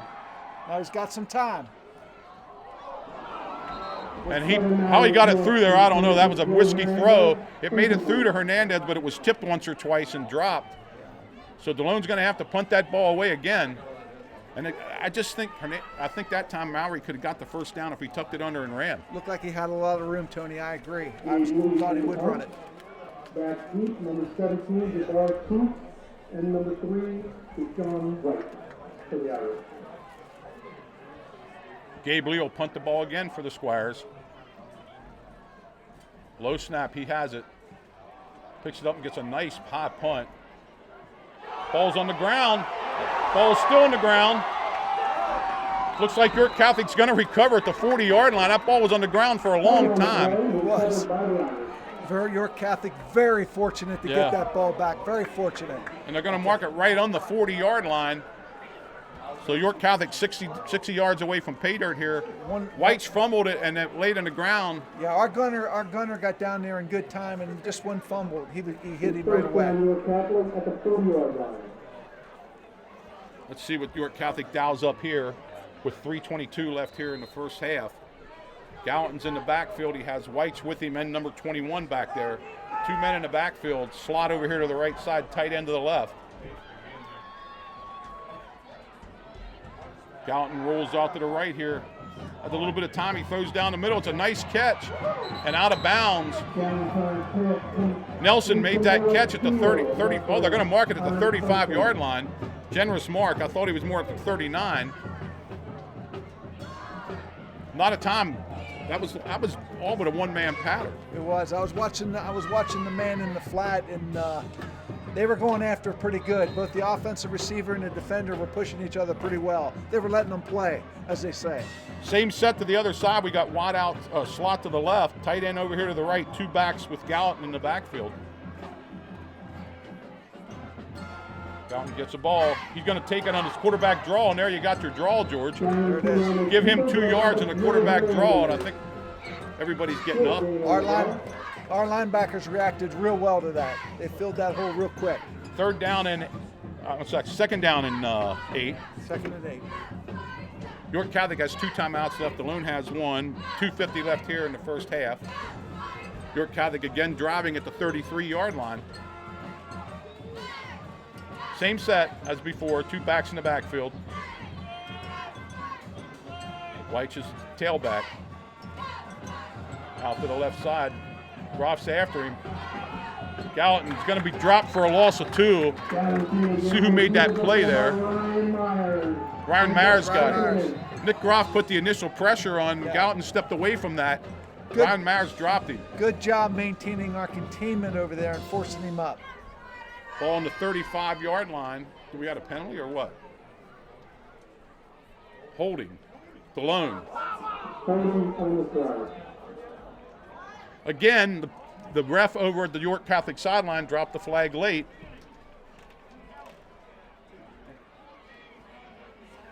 That's a first down, Tony. Yep, first down. 2:24 left in the quarter. First down. York Catholic's marching.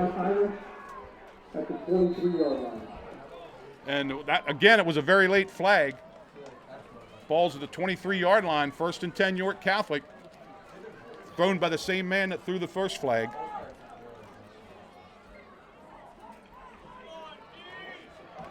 Gallatin in the backfield with a single back this time.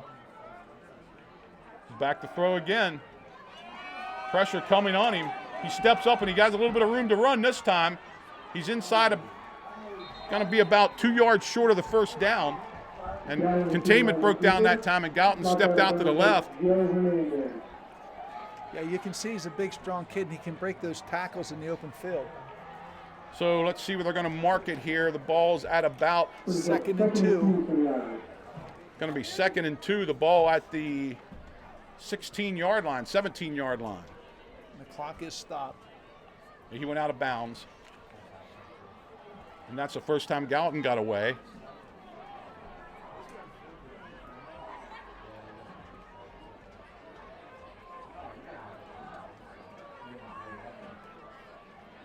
Option this way.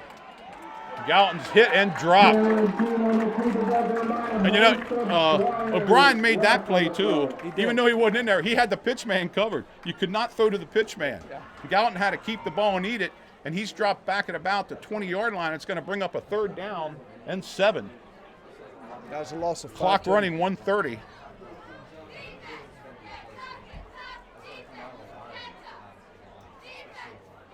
Nice play by O'Brien there, keeping the pitch man covered because he wanted to get that ball to Weich. Did. Weich in the backfield again, wide outs to both sides.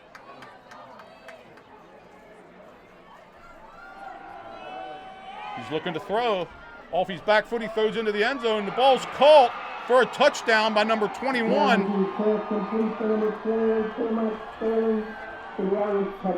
Tony, that's Sterling, a 20-yard touchdown pass. Tony, we had real good coverage on that play. That was just an outstanding catch in the crowd. Yeah, it was. And you Nice got to tip. throw. You got to tip. Good throw. You got to tip your hat.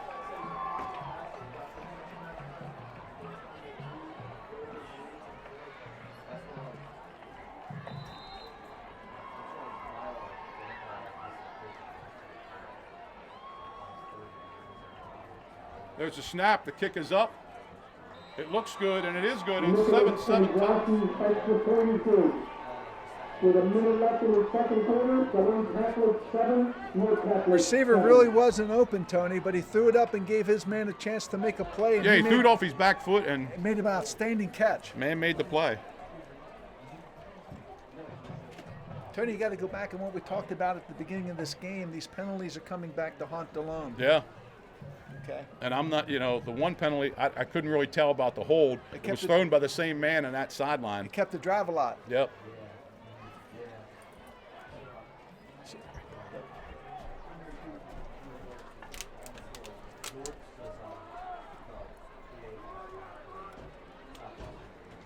Nicholas and Johnson in the kick for the Irish. Back two for the Squires.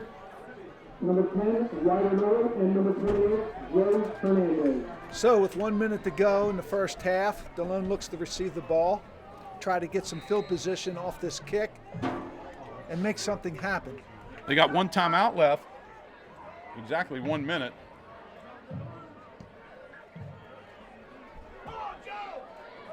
Hernandez has the ball. He breaks free up to the 35-yard line. Yep. Over the turn for the Squires. Second by number 6, Nick Fleischer. One timeout left. 7-7, 53 seconds left here in the first half. Well, Tony, we have ourselves quite a ball game. Yes, we do. First down Squires at the 34-yard line.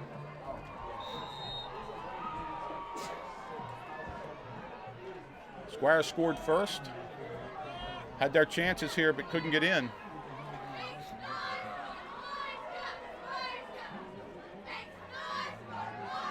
Now he throws. It's incomplete. Almost picked off after the went out of Nieder's hands and stayed in the air, and that's dangerous. Broken up by number 34, Noah Poole.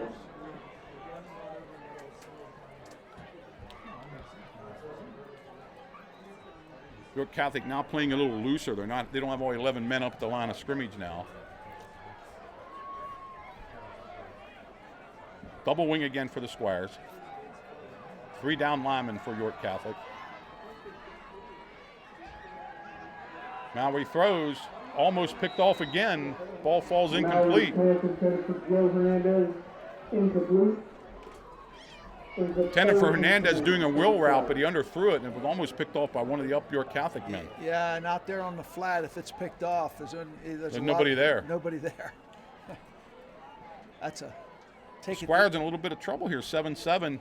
There's still 44 seconds left. York Catholic has 2 timeouts left if they do get the ball back. York Catholic aided by a bunch of penalties there by Delone.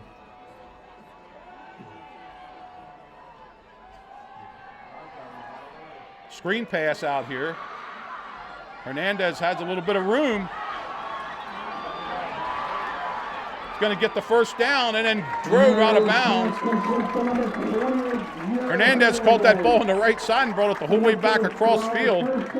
Tony, he picked up a big block, and I was looking for the flags. It was not a clip, but you didn't know if a flag was going to fly or not. Ball on the 39-yard line, or 49-yard line, I'm sorry. It was a crackback block, and it gave him the opportunity to get to this sideline and get out of bounds. Clock stopped with 30 seconds. Squires have one timeout left. And York Catholic's going to use one of theirs.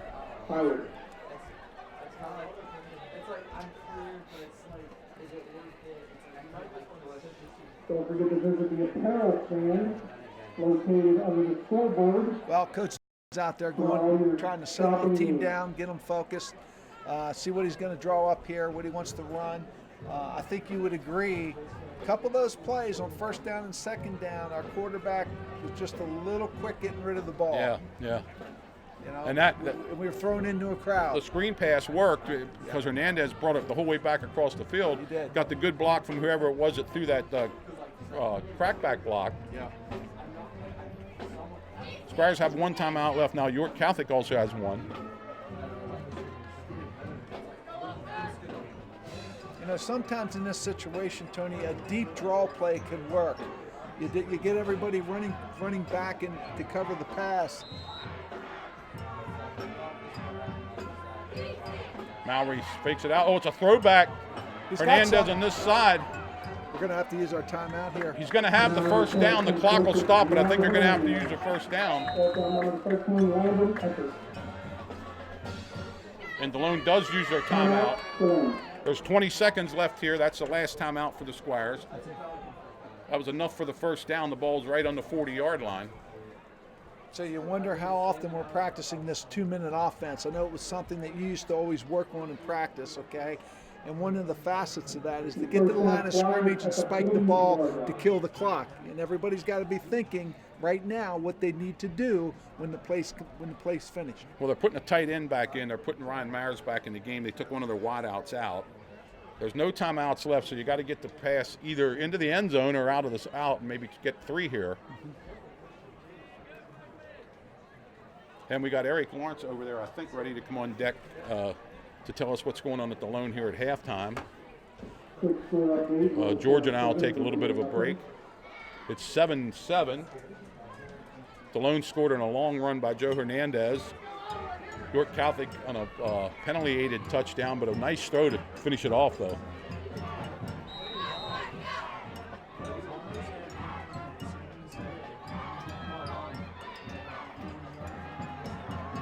There's a long pass down the field. He got Nieder out there. Oh, just over his outstretched arms.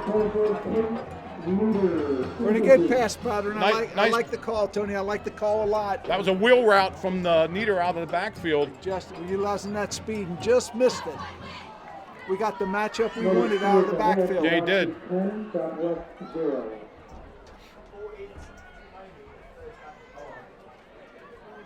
Blown right back up, ready to go. 14 seconds left here before half.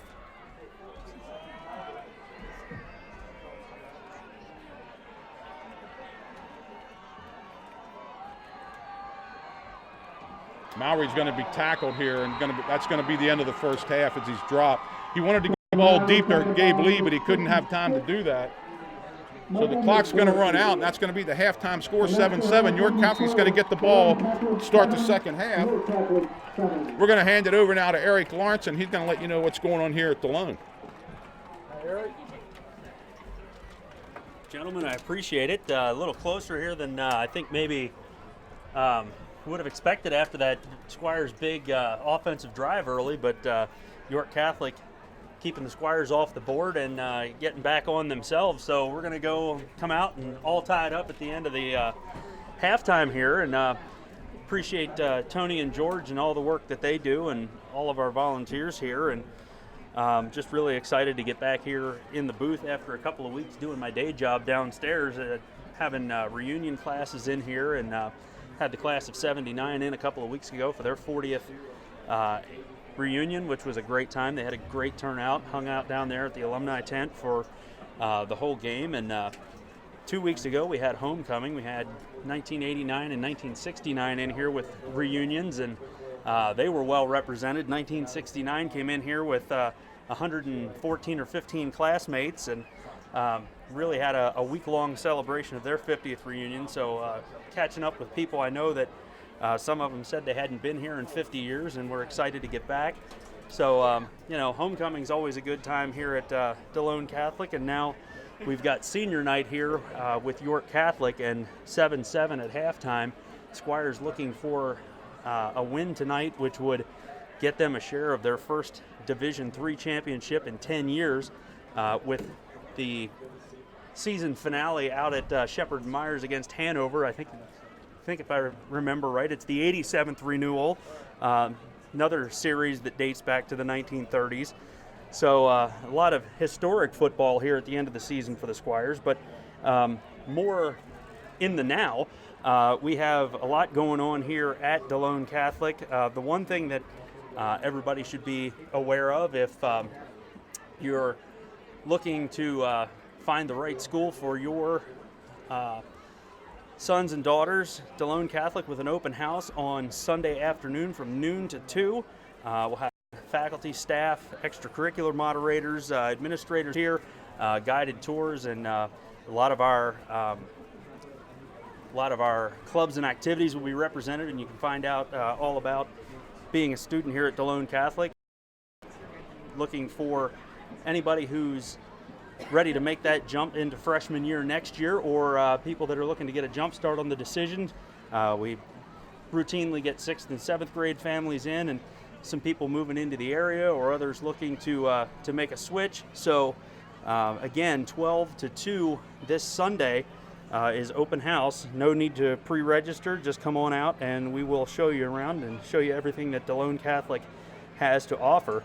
But certainly a lot going on beyond that as well. After the open house is over, moving right into current students, we've got the National Honor Society induction on Sunday afternoon. Those students that have qualified to academic success, extracurriculars, all of their involvement, they will be honored with induction into the National Honor Society. And kind of closing down here for the fall sports season. A lot of playoffs going on in other sports. Some sports closing down a little bit, and but the football team, they've got at least one more next week, and got Bill Smith on the headset here with me. And Bill, the last I talked to you, we've got another broadcast coming up next Friday night out of Shepherd Myers. Yeah, that's been made official. It's been unofficial for a while. I've had it on my calendar. Just last night, the volleyball game, I sprung it on my wife.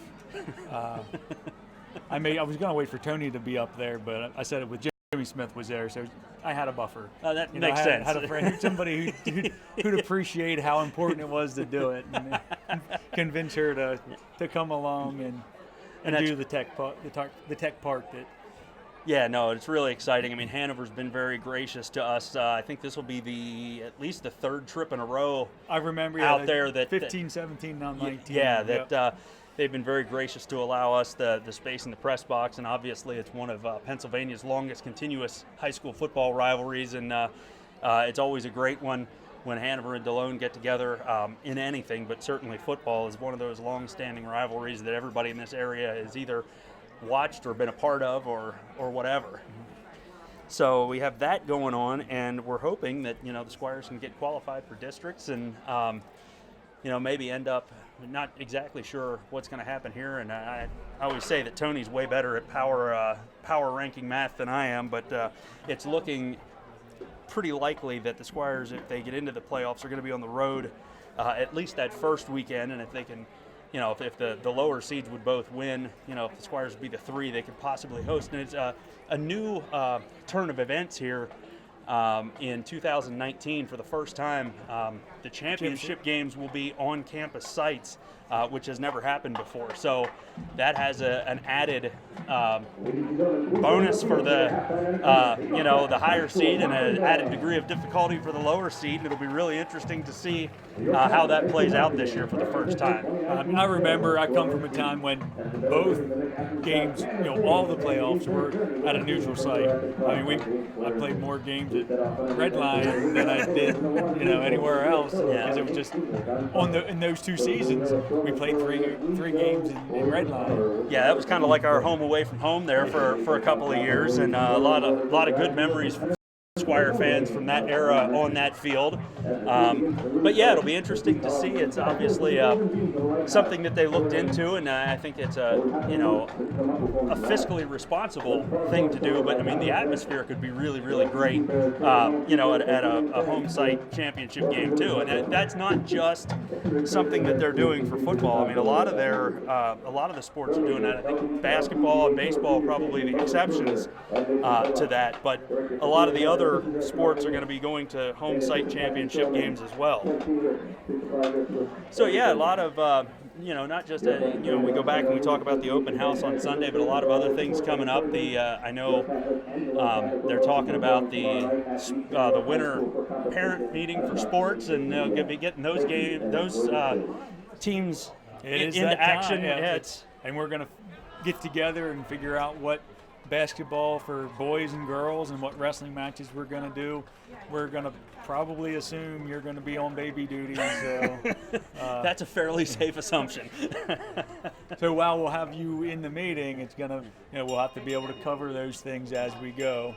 Yeah, you'll have plenty of moral support from my end and probably an added viewer because I'll be at home. But yeah, so we've got that coming up, and certainly I don't have the dates in front of me, but we'll have the fall play coming up later in November, I would assume, and I mean obviously beyond that, the Christmas concert coming up, and they always have an art show with that. So there's one more reason to check the website or the social media and kind of keep up with all those things, because some really talented performing artists getting ready to hit their stride for the fall too. And it's really a little bit unfortunate because with especially the musical, and the concerts with copyrighted music, we can't just put that out there online for people to watch. But I can see us expanding into those things pretty easily as well, especially while, if you can probably tell from the video, the bandwidth isn't all that robust, but what we have, the little jetpack unit that we have can go anywhere. We could be out on the baseball field right now. The being in the press box here has no advantage when it comes to that because we can move anywhere with it. I'm expecting, we're just going to take that to Hanover with us, and if we can plug in, great. If we can't, we'll just use that. Yeah, there's a lot of flexibility built into to having that piece. We're hoping to get some of the issues ironed out, the infrastructure issues that we had with the hard wiring here, the press box into the gym and everything. But thanks to Bill and Danny doing some real legwork here, figuring it out and getting the jetpack so that we can be on with everybody. It's something that we all very much enjoy doing, and it's interesting you bring up, we've been talking for years about, really would love to get some of the performing arts on, but you're right, it's the rights fee issue that we have. It's amazing, our drama department did The Little Mermaid, Beauty and the Beast, the last two musicals, which they do in the Springs of the Odd Years. And talking to Brian Neely, the band director, just what the rights fees are only to have that for one weekend and live performance shows.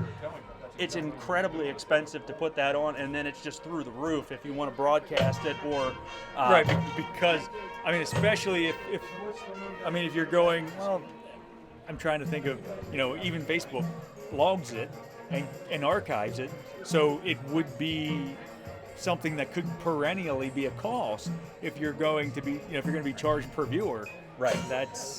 It's tough, but I don't want to want to cut down on any of the things we do in sports, but I know we do graduation and some other events, but I would love to expand that beyond just the sports and graduation and the Hall of Honor. But most of the things we do now, we have the structure in place to broadcast. Right. And, the other part is, from the beginning of this, the vision was to get students involved and let it be kind of a resume builder and experience builder. Because, how many things these days, it's not just the people working in the TV news studio that need to know the skill set that you can learn here. I mean, there's so much media that's involved with everything. I mean, some of the things that, even public meetings that are broadcast live and things like that. I mean, these are things that just weren't a reality 15 or 20 years ago. No. But now the equipment's there. It's reasonably affordable to do it. And that's something in the decade that DCBN's been around. The technology has become much more portable, much more throw it in a backpack and bring it to wherever you're going. And that just opens up more possibilities and more opportunities, both here and beyond, that having kids get some experience. We have kids on the cameras and on the computer changing down distance, those kinds of things. That's just the beginning, making graphics and everything that you're going to transfer all over the place.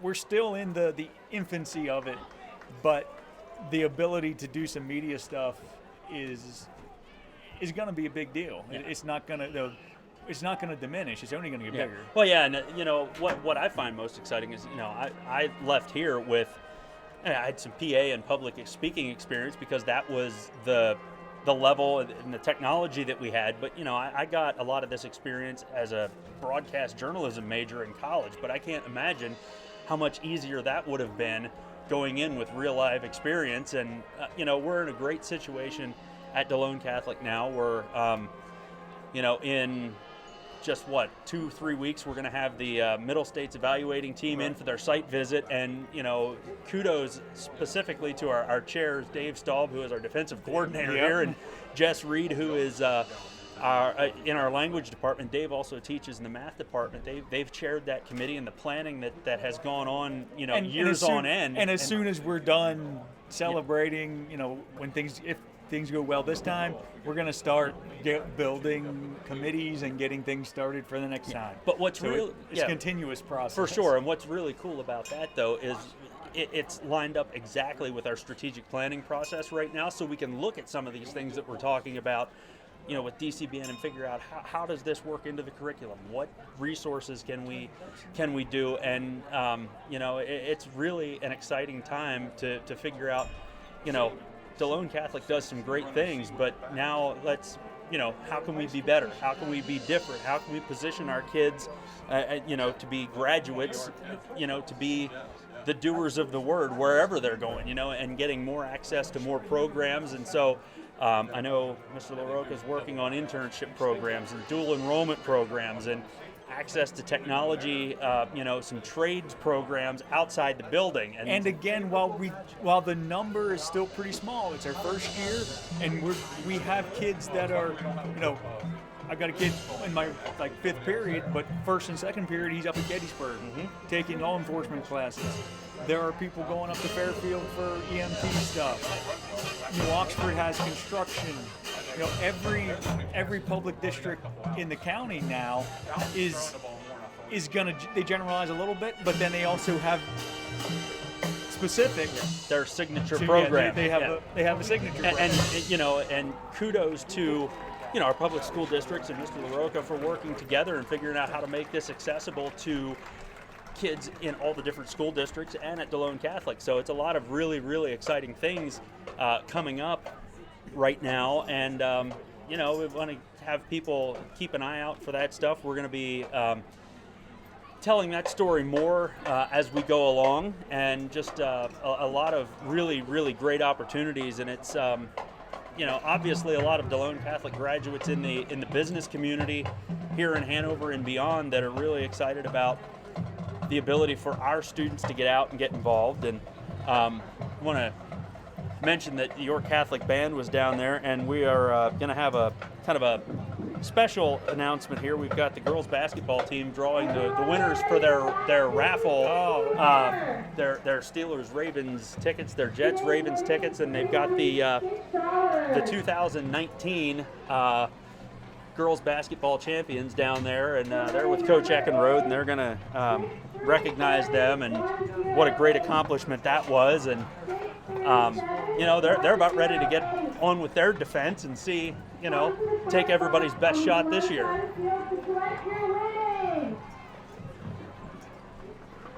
And they remind me of the volleyball team from just last night. They have a program that doesn't rebuild; they just reload from year to year. Yeah. And we expect nothing less from basketball either. Yeah, it's amazing. When I looked, this program has made the district playoffs every year since 1983. I mean, and it's 20-win seasons are the norm for the girls basketball team, and it's just some real excellence, and we see that, and it's the consistency with the coaching staffs, with the support that they have. I mean, Coach Eckenrode's been here. I think this is his 22nd season coming up. It's the same thing. We talk about it all the time, but 4 head football coaches get us back to 1966 with Gasly, Frew, Wiles, and Zortman now. So I mean, we're very, very lucky with the dedication that we've had from our coaches, from our volunteers and supporters, and great opportunities it's provided for our student athletes. And they are down there. Mr. LaRocca is down there with Coach Eckenrode, and they're pulling the winners of this raffle. It's again a fundraiser for the benefit of the girls basketball program. So they're taking care of that. And Bill, I appreciate you coming on here and talking shop with me. And Tony and George are getting ready to settle back in for the second half. The teams are stretching, and I don't know that George and Tony are doing much stretching, but it looks like they're getting the vocal cords limbered up and ready to go. And they're going to bring you a game that starts as even like they did at the beginning of the game. So we'll see what you guys can do for us here for another 24 minutes of football. We recognize our sponsors, Schuchler's Brook Valley Farm Nursery and Landscaping. Thank you, Eric and Bill, for taking time here and telling us what's going on at DeLone Catholic here at halftime. The DeLone Catholic Athletic Association appreciates their support for this season. Well, here we go, second half, closer than what we thought it was going to be. So a reminder, you still have... Well, 7-7, we got ourselves a barn burner here, and York Catholic's looking to make some more big plays in the second half, I'm sure. So if you lost there, please report. Got some out-of-town scores here. Littlestown 7, Bermudian nothing at the start of the third quarter. New Oxford 10, Southwestern nothing start of the third quarter. Central York over Dallastown 37 nothing at half. Kennerdale leads Susquehanna 7 nothing at half. Red Line leads York Spring Grove 14-7. Gettysburg 27-7 over Dover. Biggerville 32-7 over Hanover, and Suburban and West York tied 0-0. Thanks, Bill, and here we go. And DeLone's going to have to kick off here to start the second half. Tony, what we saw in that first half, I think York Catholic's looking to isolate that slot receiver on our linebacker and trying to get a seam route down the middle. They've been fairly successful doing that. One of the times was the touchdown play. Yeah, the touchdown play, and Gallatin threw out off the back foot. We got a little bit of pressure on him there, and instead of just knocking the ball down, I don't know if we tried for an interception or what, but the ball got through. Yeah. And we had somebody in great position. We just didn't get the ball knocked down. Give their player credit. Staying focused and making a great catch. That was number 21, Sterling, that made that catch. Tony, offensively, I think Coach Zortman wants to get this running game on track. Do you agree? Yeah, we got to get the running game going. And what we got to do is still bottle up York Catholic's running game the way we have been. Big discussion at halftime among everybody was how can they call pass interference on the guy behind the line of scrimmage. Nobody understands that. I certainly don't. And I'm not sure the ref on this side didn't try to. Right. But I think that's one of the plays you're going to see this coming week. We should get a letter of understanding exactly what that call was all about. But that call's in the books. Yeah. We're tied 7-7. We're starting the third quarter. Here we go. Espinoza comes up in the ball and booms it. Kicks it on the ground like an onside kick. I guess he just either that or he missed it. And who's going to cover that ball? I think York Catholic still has it. Tony, I don't know if that was intentional or not, but it hit the first wave, the lineman there for York Catholic. Yeah, York Catholic's going to take over here in the 48-yard line. The ball went right down to his feet, did not ricochet. Fortunate for York Catholic, they recovered that ball. Yeah, good field position for Catholic here to start, and I'm not sure if it was intentional or not either. I really don't think it was. I think they were trying to kick away from number 3. But Catholic has the ball here at the 48-yard line, their own 48. They start with 2 backs in the backfield, number 3 and number 21. Gallatin's the quarterback. Slot out here to the left, hand off to number 3, and he gets 5 yards. Whites gets 5 yards to about the 47, let's call it 5. And I know York Catholic would like to get him on track. They'd like to give him a few more touches if they can. Yeah. Certainly he's their leading rusher next to Gallatin, their quarterback. Right. See if they stay in that set with the fullback leading the way here, and that's what they're going to come out here this time. Actually, Sterling's going to the slot this time.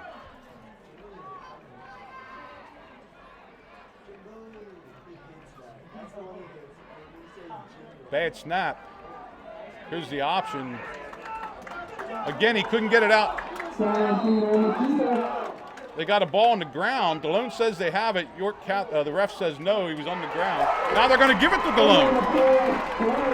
Tony, I didn't see any official call the play dead. Okay, I didn't know. Well, the white cap put his hand up like it was stopped. But then all of a sudden the other refs came in and said it was DeLone's ball. No, I don't know what happened out there. But DeLone's going to take over on their own 47-yard line. Well, there's the break we were talking that DeLone may need. Yeah, they needed that after that kickoff. Right, good field position. Let's see if we can get this running game going. Squires come out, regular wing T set. There's a sweep to Nieder. Nieder breaks it up and gets about 6 yards. Good start. Good start. That's a good first down game, Tony. I think they're going to give him probably, let's call it 6. Call it a long 5. Ball on the 48-yard line. And I think Coach Zortman stressed at halftime we got to get the running game going, although York Catholic right up in the line. Give to Fulton. He's going to have the first down. He breaks into the clear, bringing people with him. Hold on to the ball, Josh. He's down to the 15-yard line. He carried guys with him the whole way down there. Tony, we talk about finishing runs, but I think that's something special you just saw there. He started finishing the run at the 40-yard line. Kept his feet moving the whole time, and he's running with a lot of determination. Yeah, that was a great run. That was an angry run, yep. And he's down to, we're going to mark him at the 16-yard line, so give him 31 yards on that. And DeLone's back to the line of scrimmage. This is what I wanted to see. Pick it up a little bit. There's a give to Hernandez. He's going to try to sweep it around. Let's give him maybe a yard. I think he might get back to the line of scrimmage and got 1. York Catholic strung that out very nice. And here we go again. We're going to have to get in and get some points here. They're going to give him a yard. 2nd and 9. Hefner bringing the play into Mowry.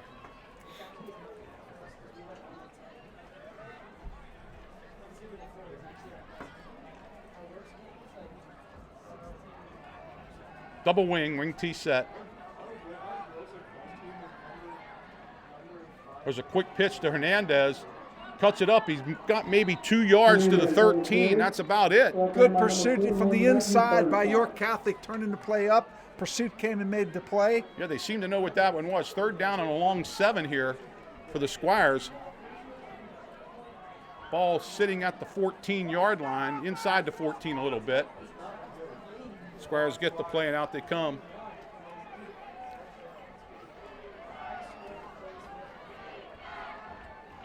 Mowry up under center. Here's the snap. It's an inside counter to Hernandez. He has a little bit of room, but not much. See where they mark him down around the 12, and it's going to bring up a 4th down. Tony, and I think DeLone's going to try a field goal. I think this is the right call, Tony. I think we got to get some points. Ball's in the 12-yard line, so let's 13-yard line. It'll be a 30-yard field goal for the sophomore, Justin Emig. A little bit of an angle, Tony. Rally Noel's going to hold here. Holding right on the right hash mark. This be a 30-yarder.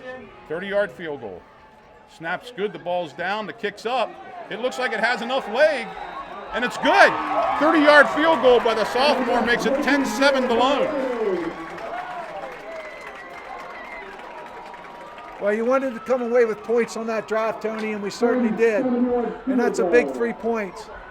And that brings the score down to Catholic 10. York Catholic. And on the varsity level, I think that's his first 3 points of his career. Well, yeah, we got 3 out of that. We probably should add more, but the thing about it is we kicked off and made the mistake in the kickoff. Right. And still got 3 out of it. So there's 8:21 left here in the third quarter. DeLone up 3 now, 10-7.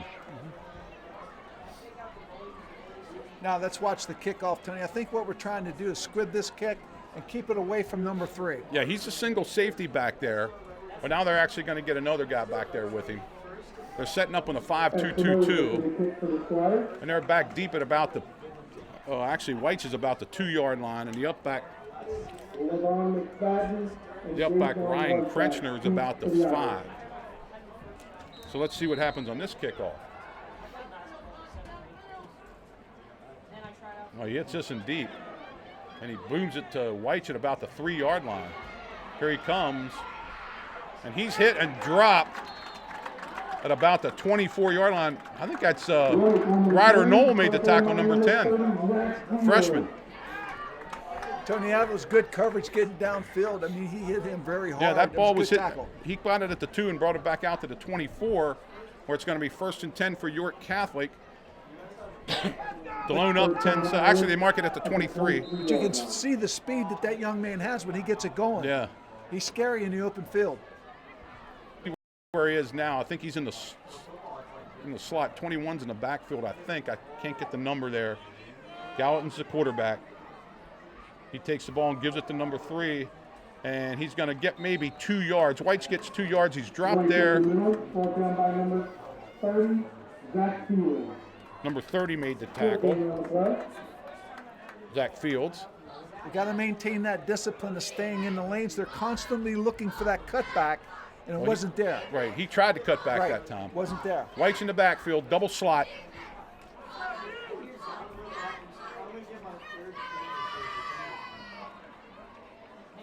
Gallatin's going to take the ball himself. Tries to get outside, but he's dropped by Nick Groft is out there. Let's see who else is out there. Number 34 is out there. We had real good defensive penetration. Tony, nowhere to go. He kicked it to the outside. There was nothing there. Also, 3rd and 8. About 3rd and 7. We usually make them punt here.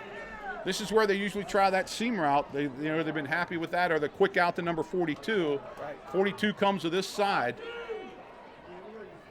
He's slotted this way. 2 men in the backfield behind Gallatin.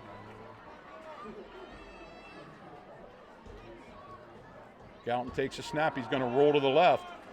He's under a little bit of pressure. He looks, throws it downfield. The ball's caught on a nice comeback play by number 42. That was a nice play by the receiver. Tony, we had real good coverage. The ball was underthrown.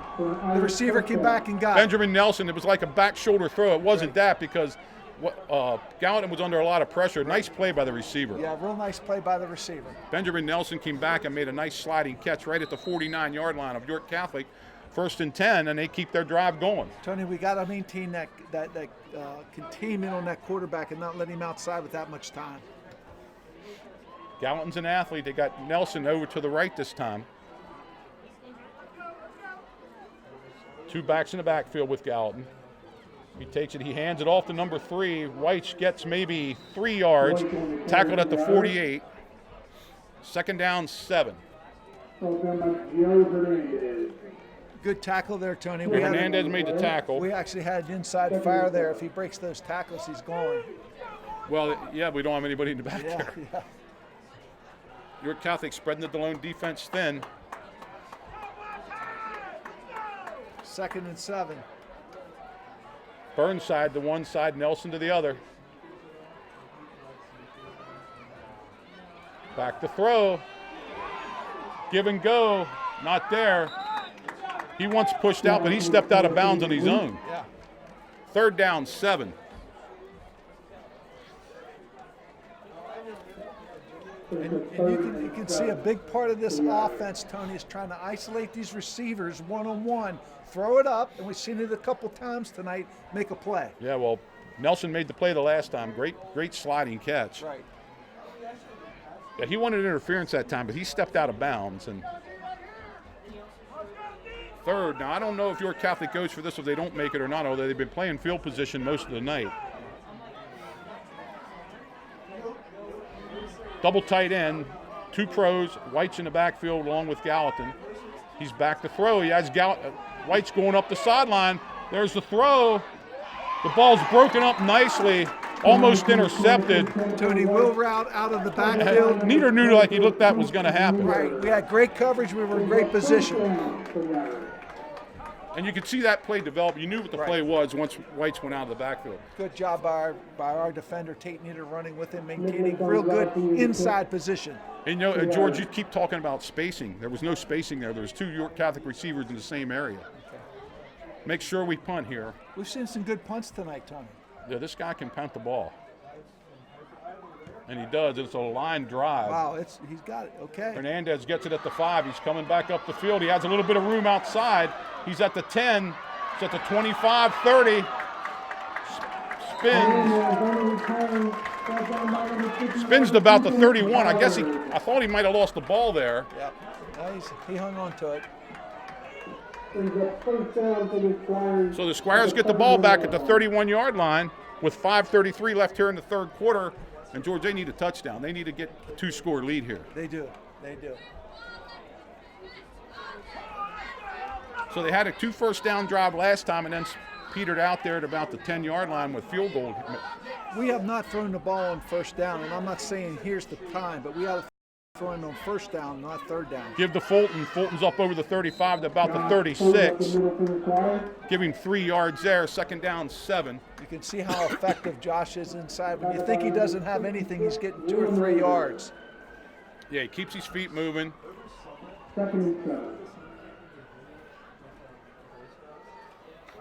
But one of these times, Tony, I think Coach Zortman's going to do that play-action pass on first down.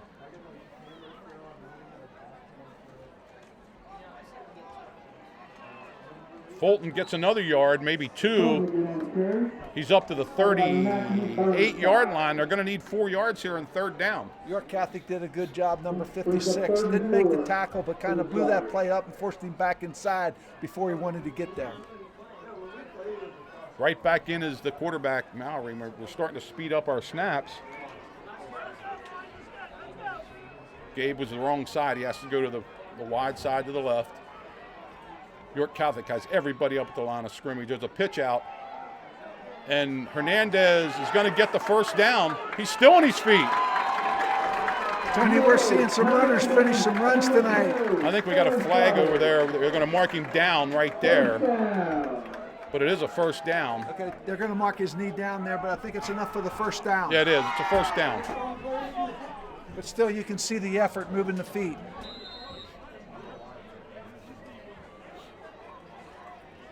Clock running, 4:17. First down for the Squires at the 43-yard line, their own 43. Counter. Nieder gets about 4 or 5 anyway on that. Let's give him 5 on that. Give him 5, second and 5. Second and 5. That was an inside counter. They are picking up the pace here a little bit. They are. Tate Nieder's got some good speed running that play, Tony. He gets up in that hole really quick. There's a give to Hernandez off the side. He breaks into the clear. Nice tackle by the York Catholic guy, but we're down to the 39-yard line. 18-yard pickup. First down at the 39-yard line. Kind of see the pace a little bit, picking up here just a little bit. Yeah, the Squires are running the ball here, picking up the pace. 3:30 left here. Back up to the line of scrimmage. Ready to go. Same set. They're going with a tight end set with a wing. 2 backs behind Mowry. Mowry gives the ball to Fulton. Fulton has a couple, maybe. Let's give him 3, maybe. 3 or a long 2. Second down, we'll call it 7. Ball's at the 36-yard line, just inside the 36. 3 minutes left here in the third quarter.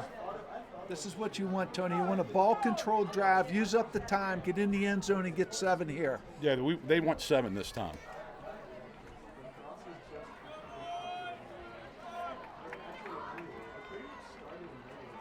Give to Hernandez around the hen. He's going to have the first down inside the 30-yard line, about the 28. Tony, looks like we found something there off that left side with Joe Hernandez carrying that ball. Yeah, we give it to Fulton one time, and Hernandez getting around that left end. They're going to mark it at the 28. 1st and 10 for the Squires. Nice little controlled drive here. And this is what I like, Tony. We're back up to the line of scrimmage. We've got York Catholic on their heels. We need to push it in. Mowry takes the ball. Give the Nieder coming around this end, and he's not going to make it around the end this time. He's hit right at the line of scrimmage and dropped. That looked a little slow and sloppy there by DeLone that time. So they're going to knock it down at the line of scrimmage, 2nd and 10. Squires up 10-7 on the strength of a 30-yard field goal by the sophomore. Squires back up to the line. They're very heavy to the left side this time. Give the Fulton. Fulton got a lot of yardage. He drives up in there, and he's awful close to the first down. He's close to the 19-yard line. Are they going to give him a first? We got a York Catholic player down, and I think we're going to get a first down for the Squires at the 17-yard line. Right now, they got a York Catholic player down at about the 27. Tony, I can't say enough how Josh Fulton is squaring his shoulders, getting low, and still driving his feet, picking up yards after contact. He's doing a great job. Well, yeah, because he should only got a yard or two on that. Great job. And he just drove his feet. Okay. And DeLone has to finish this drive off now, George, I would think. Right. No, we have a York Catholic player down. There's 1:44 left here in the third quarter. Hope that York Catholic player is okay. Total score update, Middletown 10, Bermuda 7. New Oxford, Peter Southwest, 24-6. Tony, we came out here and we did what we talked about. First of all, it looks like the York Catholic player is getting up, which is a great sign. Off in his own power, which is great to see. I think that's number 66, correct me if I'm wrong. It is. Liam Rader, and he's got up. He is walking, limping a little bit, but he's walking off with his own power. We've come out, we've established this run. We've got to finish this drive. Fulton up the middle, Hernandez off the left side have been 2 dominant plays for us during this drive. Yeah. Gabe Lee brings the play in. The clock's going to start. 1:40 left here in the third quarter. DeLone has the ball. Let's call it the 17-yard line, going in towards the Moose end. Mowry again up over the line of scrimmage. Give to Hernandez on a counter. He's going to get down close to the 15-yard line. Bring down a second down and maybe 8. And that looked like the play they scored a touchdown on earlier. See where he marks this, Tony. So is DeLone going to? He marked it at the 15. Gave us 2. 2 yards. Second and 8 from the 15-yard line. Going to be inside a minute before we snap this ball. Hernandez in the backfield. Mowry moves him back. Tony, we weren't set. I think we're going to get a procedure penalty. Yeah, there we go again, getting that 5-yard bugaboo penalty, and they weren't set. No. Offsides again, DeLone. That's not the right call. It's the procedure penalty. But we'll let it go. Either way, it's 5 yards. Yeah, it's the 5 yards we don't want. Now we have 2nd and 13, I guess. 2nd and 12, 2nd and 13 maybe. Clock running, 50 seconds left here in the third quarter. Like I said, DeLone in the strength of their field goal up 10-0, 10-7. I don't think this changes our call. I think we're running the ball effectively. I think we stay with that run game. Well, we got to get out of the huddle here. We're way too long in the huddle. Yeah. Got to call a timeout. You're going to get 5 yards for penalty. He's got his hand up. Got it off. DeLone got it off. Give to Nieder. Nieder tries to get around the end. He has a little bit of room inside the 10. Oh, and he's hit way out of bounds late, and the flags go. Yes. Sometimes, Tony, it's bang, bang on the sideline. No, that wasn't bang, bang. And the guy can't stop himself, but that was way out of bounds. Yeah. Okay, they're going to tack that on. you can see the speed that he has. He outran those defenders to the corner. Yeah, he doesn't have the first down. He's out at the 10-yard line, so we'll have to see where it's going to be half the distance, probably to the 5. 5 or 4. You know, I thought he was going to get caught in the backfield. Yeah, but you can see his speed. And he just simply outran those defenders. He got to the corner. So half the distance is going to place it at the 5-yard line with 22 seconds left here in the third quarter. Squires right up to the line of scrimmage. First and goal at the 5-yard line.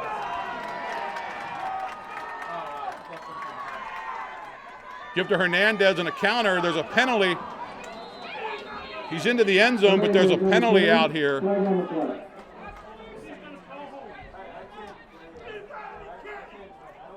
Blocked below the waist. That's going to be a 15-yard penalty and move it back to the 20-yard line.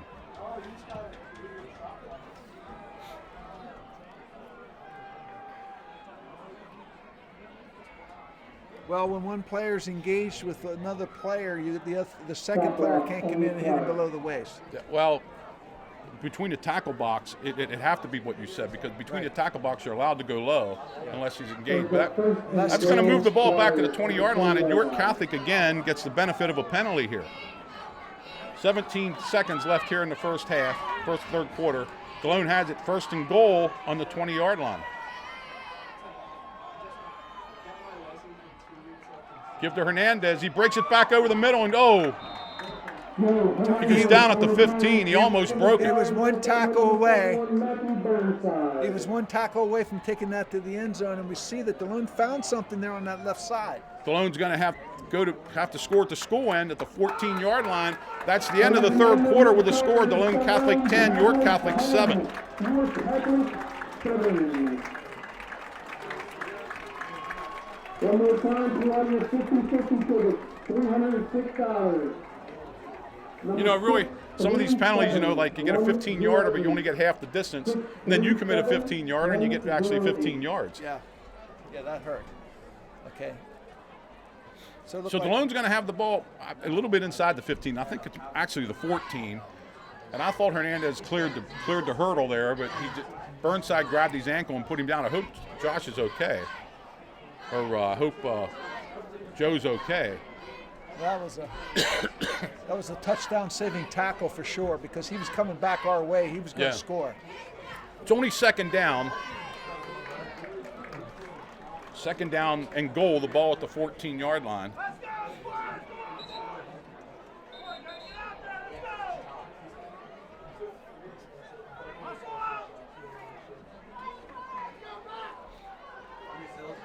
The fourth quarter of tonight's game is sponsored by Brothers Pizza.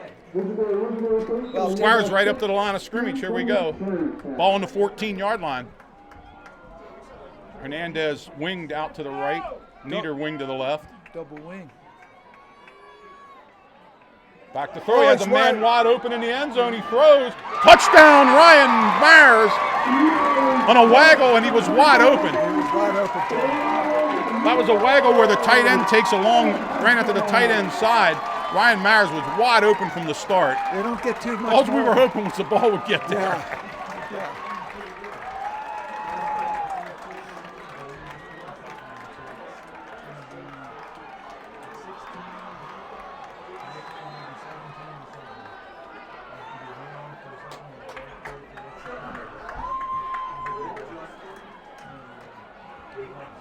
Here goes the extra point.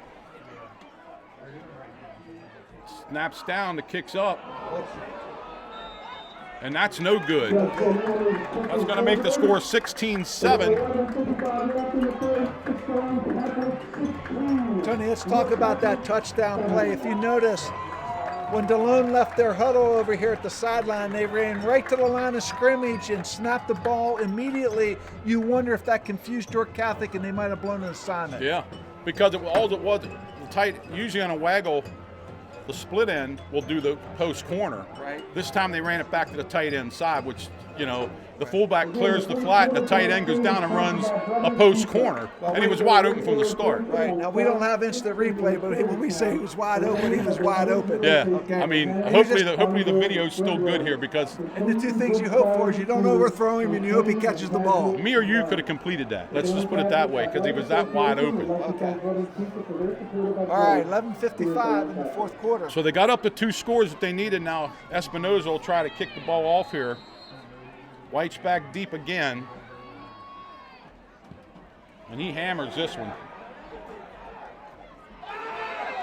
And he's into the end zone. That ball's going to come out to the 20. Yep. White's caught it right at the goal line and stepped back in the end zone. That's a big kick, Tony. And that's what DeLone needed, to Yeah. start him at the 20. Yep. Now let's see if DeLone defense can answer the bell again that they've been doing all night long here. There's a little bit of breathing room. It's a 2-score lead here for the Squires. 11-4. That was the first play of the fourth quarter, so there's 11:54 left here in the fourth quarter. Well, if you're Catholic, I'm going to look for them to run their out to their split end and also run the back down the middle and the seam route. Yeah, I don't think they can panic yet. You know, they No. have plenty of time in this game for them to Right. come back. Right. Gallatin's going to sit back there in the shotgun like he always does. Whites is right beside him. He gives the Whites. He looks for a little bit of hole. He got outside. Got a little bit of yardage here up to the 34, 37-yard line. 17-yard pickup, and that's what they were looking for. And he has that kind of speed. Great block out here by number 42 also for York Catholic. Benjamin Nelson. He can not only catch the ball, he made a nice block. Good job by Gabe Lee holding his ground, making that saving tackle, using the sideline as a defender. 2 wide outs, 2 tight ends.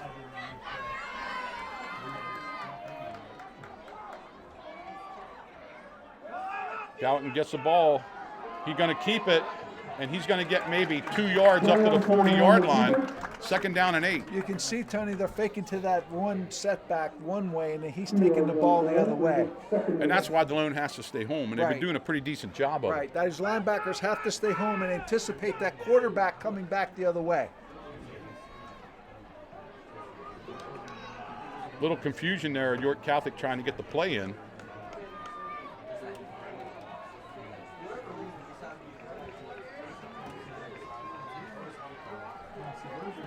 Second and 8.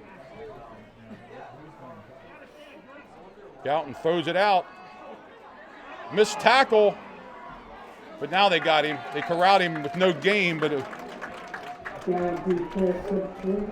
bringed up 3rd and 8. Was that Nelson that called it, or was it 41? I'm not positive of the number out there. Well, either way, Might have been Burnside or Nelson caught the. That's a long, risky throw. Yeah, it is. Tony. To bring up 3rd and 7 anyway. 3rd and 8. Here's where you want to get your 3 and out and get the ball back. Yeah. And start running the ball just like you did. Right.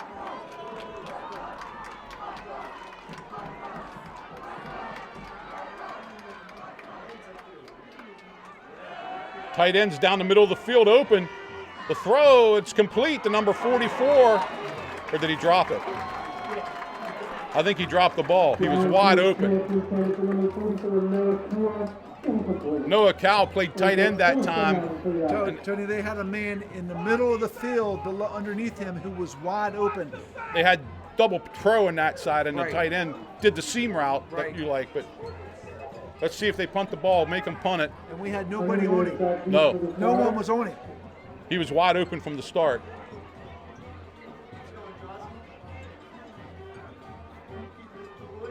Snaps back, and he is going to punt it. Your cat, yeah. I'll just get out of the way and let it roll out. And rolls out about the 39-yard line, 29-yard line, I'm sorry. DeLone will take over there, so the DeLone defense did hold. They held Tony, but they blew a coverage or an assignment. Your Catholic had a man wide open downfield. No man within 10 yards of him. No. Let's see where they mark the ball. I think they're going to put the nose of it right on the 30-yard line. Yes, the 30-yard line, 1st and 10. Squires have the ball. 10:08 left in the game. 16-7 to Squires right now. Nice 10-play drive would be nice. Give around the half at the end. And this time, Hernandez is only going to get about a yard. Tackle by number 67, Seamus Landis. He hesitated there a little bit. He did. We talk about trying to get that 3 yards before you get to 13. I think we want to cut that up a little bit quicker.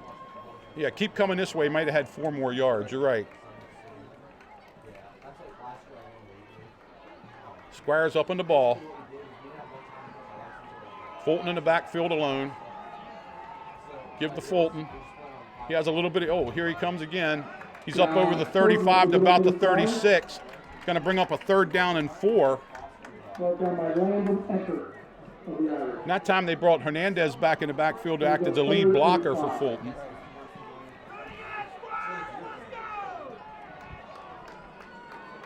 See if Coach Dortmund keeps it on the ground here.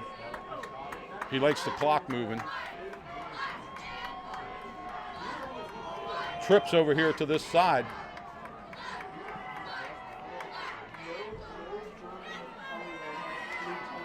Hernandez again tries to get up inside, and he's only going to get to the 38. And it's going to bring up a 4th down and 2. There's a 4th and 2 for the Squires. So defense holds for York Catholic.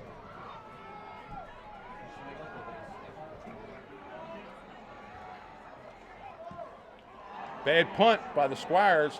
That's going to take a roll, though, and come right to Weich. He breaks a tackle. He's up to about the 47-yard line until he's tackled there permanently. Yeah, you wanted to see DeLone do something with that ball there a little bit. Even pick up 1 or 2 first downs and punt it deeper would have been better. York Catholic is in excellent field position. 48-yard line, their own 48. DeLone holding a 9-point lead. York Catholic comes up to the line of scrimmage. A little confusion about how many men are on the field here.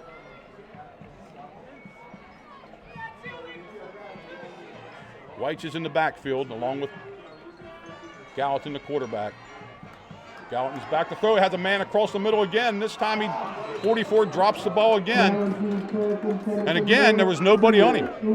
You can see that play develop, Tony. He is wide open. He needs to make that catch for York Noah Catholic. Cowell, and he's one of their better receivers, and that ball was right there, and he dropped it. And he came off the line of scrimmage. You were right, George. Nobody around him. Right. DeLone having a little bit of confusion in that secondary. 2nd and 10. Well, I'm not sure they saw these are patterns put in here using their wideouts as tight ends.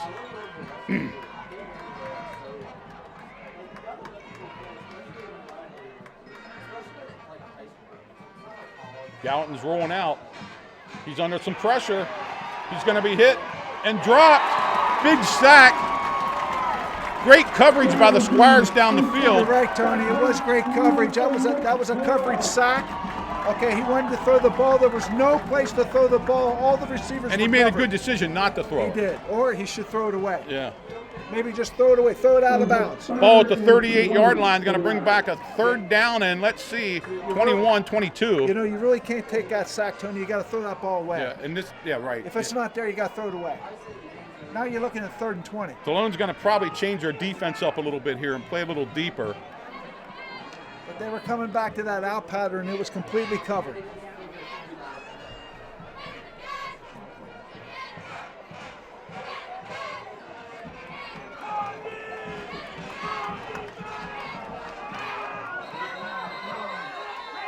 DeLone got a timeout. DeLone wanted a timeout because they weren't in the defense that Coach Stahl, the defensive coordinator, wanted. He wants the red coverage, I'm pretty sure. You want to explain what that red coverage is? Red coverage, they'll put 3 guys in the line of scrimmage or 4, but they'll have guys, somebody will be back there 15 yards back. And right. DeLone was in a regular defense there. They were man-to-man. And plus the fact Hernandez didn't know where he was going. Right. Yeah, you could see that there was confusion there. I'm sure he wanted somebody playing center field who was going to break to the ball. That's a good timeout. It was a good timeout. Yes, it was.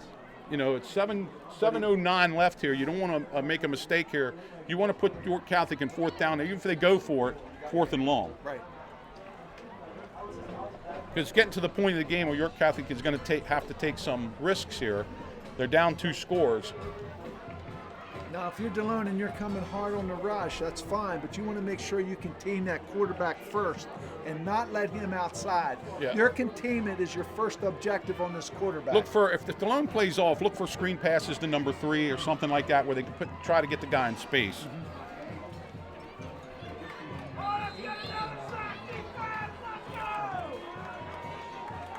Nelson way over to the left side. Burnside over here. White's in the backfield. DeLone, as you can see, is loosening up a great deal here. They're only going to have 4 guys rush. Down the field, long throw. Oh, almost picked off. By number 19 out there. You know, Tony, That was Zimmerman. he throws a nice ball. He throws a nice ball and gives his man a chance to make a play on it. And that's all they were trying to do. York Catholic looked like they're going to punt this ball away. I'd make sure they punt here. Yeah, with 7:02 in the game, I don't think you want to give Dillon a short field. They've got to go 20 yards.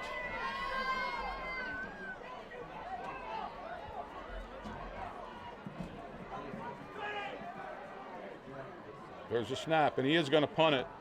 Another nice punt. Ball comes to Hernandez.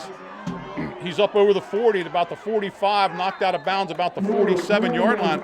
So DeLone's going to have pretty good field position here. Yes, they are. Excellent field position. Now with 6:48 to go, let's pick up a couple first downs. At least one. Right, and let's take our time now getting to the line of scrimmage and take some time off that clock. DeLone has 2 timeouts left. York Catholic has all 3, which they may use right here. First down Squires at the 48-yard line. Yeah, this is a 2-score game.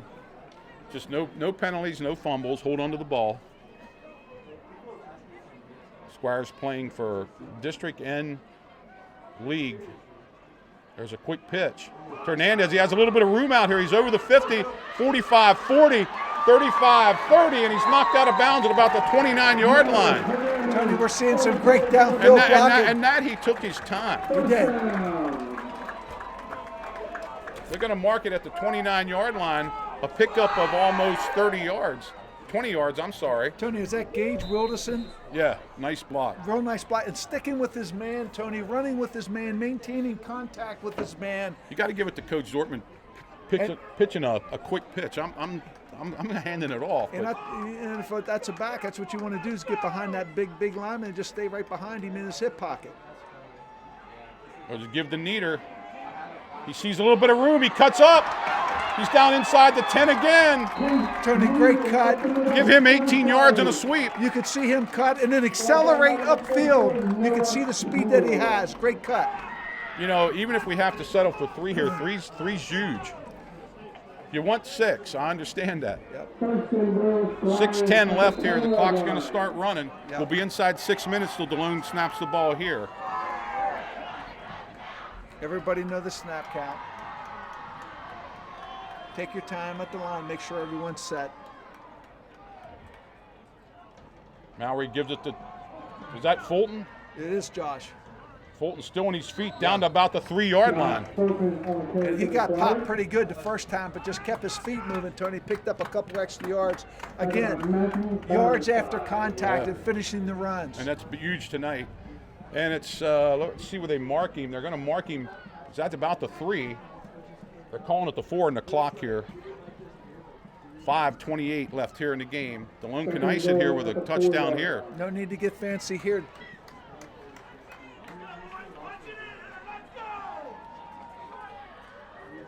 Double wing. Fulton has it, but he's not going anywhere this time. He's stopped for a yard loss. Yeah, Fulton has the ball for the Squires. Short gain on the play. See what Coach Zortman comes up with here. If he even tries a field goal, they probably might just go for it and keep him there. Mowry has the play. He's back in the game. From the 4-yard line.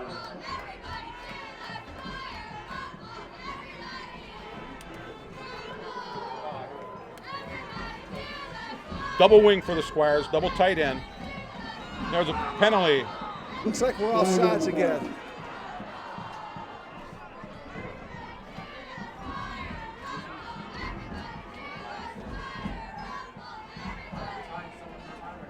We must be lining up offsides. That's the only thing. Tony, I don't know how we do that 3 times in a game. No, neither do I. I mean, that's just you can't do that.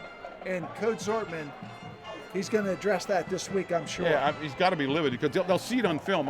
We can't see it here. They got to be lining off upsides because he's killing the play. Tony, you got to know where the ball is and you got to line up accordingly. That's how everything gets started. There's no Third down, the clock's running though.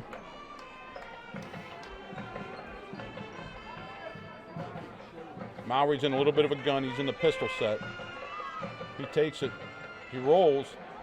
Throws into the end zone. Touchdown, Squires. Gabe Lee did your post corner that time. That was the pattern we were looking for. Yeah, pattern we were looking for. You know, the post corner, it was there.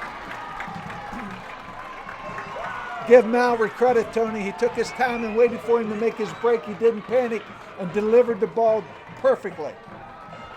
22 to 7 with 4:03 left. 22-7, and we can make it a 16-point game here if we can make the kick.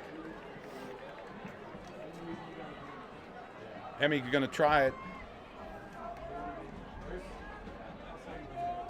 Snaps back. It's a good snap. The kick is up. That looks good. And it is good. That was much better.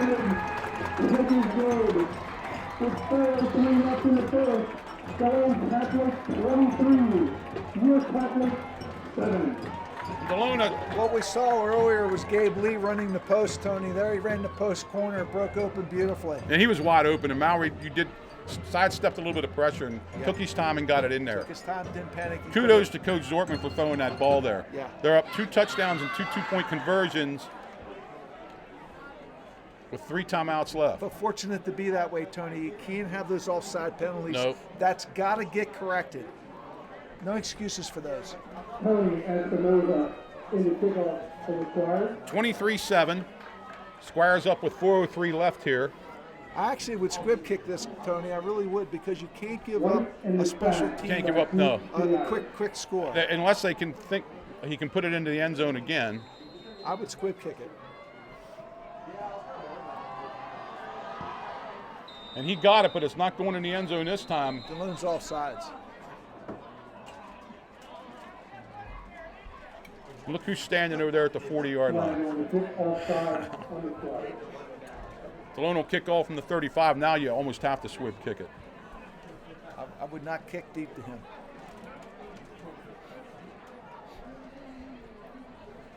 Yeah, if they're going to get a touchdown, make them use 2 minutes, 2.5 minutes. Exactly. You don't want to give up a quick score.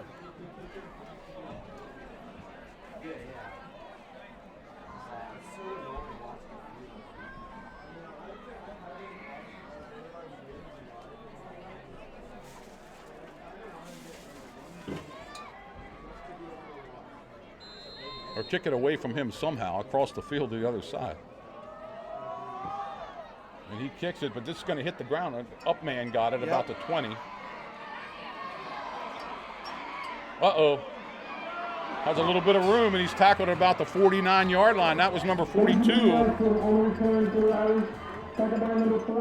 Benjamin Nelson, the up back. So the York Catholic has really good field position here at the 49-yard line of the Squires. 3:53 left in the game.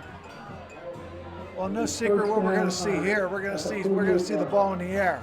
I would guess, unless you screen pass to Whites or something like that.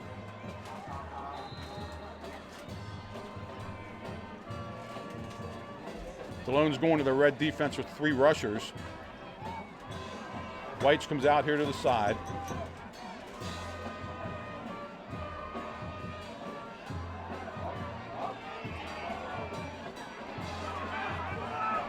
Gallatin gets away for a minute and then is drugged down by Voss Fulton.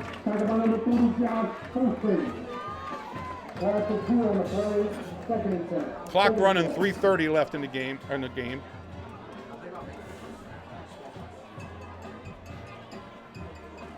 DeLone showed they blitzed off that red package that They did. time. It surprised me, Tony. Empty backfield this time.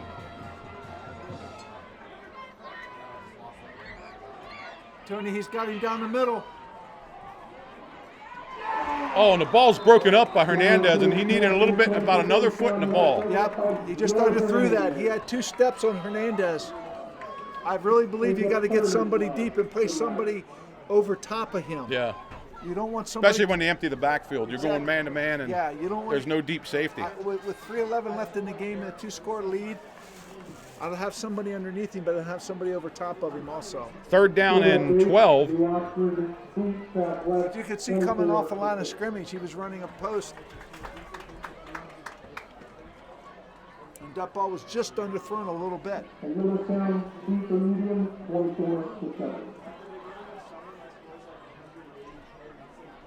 Trips, again, empty backfield.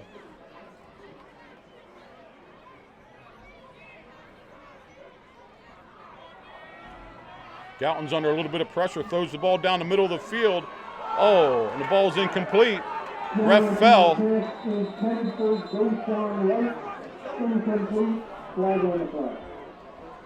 have a flag in the backfield. I think we got roughing the passer. That's an automatic first down, Tony. Yes, it is. Another 15-yard penalty with 3:04 left in the game.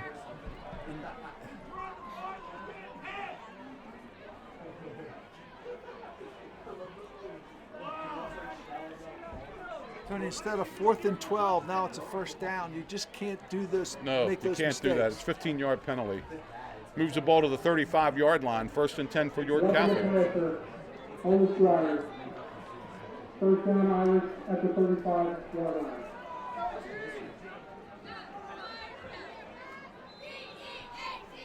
Gouton limping a little bit here.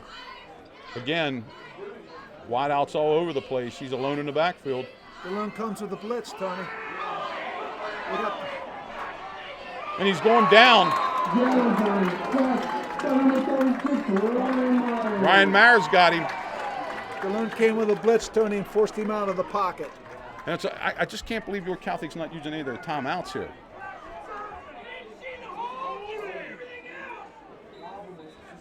DeLone fans yelling for a hold.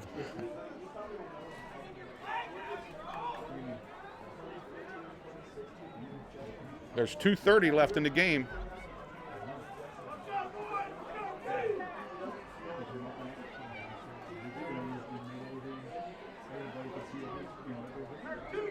They got Hernandez playing center field right now, Tony. Long pass. Dropped out there by the wideout. That got there. Tony, that ball was on the money. It was right there. It should Yeah. be called.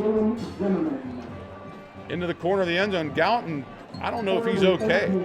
Number 7. He's limping around out there. Well, he might be, but he's throwing a nice Yeah, ball. he threw a nice one that time. 3rd down and let's call it 13. It really doesn't matter. There's 2:11 left. They're going for it on 4th down. That could have been a quick strike right Yeah. there. 2:11 left in the game. York Catholic has all 3 timeouts left. I'd like to see DeLone play a little bit more position football, play the sticks a little bit.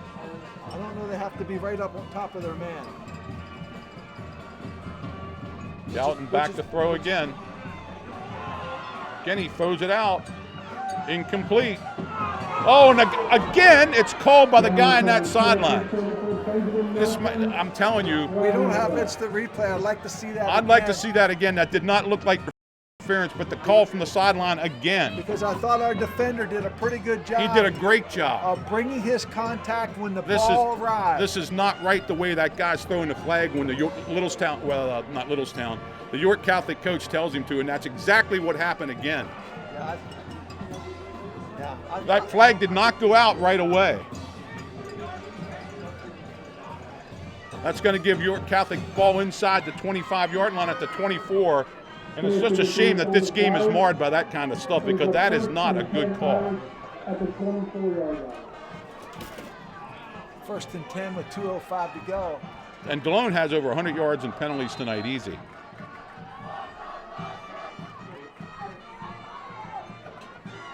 Back to throw down. He has somebody coming underneath. Throws it incomplete. You could see what they were trying to do there. Set up The same thing they called interference on in the first half. Yeah. 2:01 left in the game.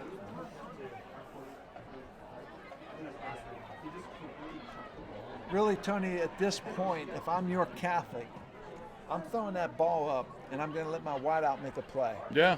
Okay? Or let the ref throw a flag. Yeah, okay. Because you're throwing into. And you got to give it to Gallant. He's hanging in there throwing darts right now. He is, yeah. And you know, you're throwing into a crowd there. You know, just throw the ball away.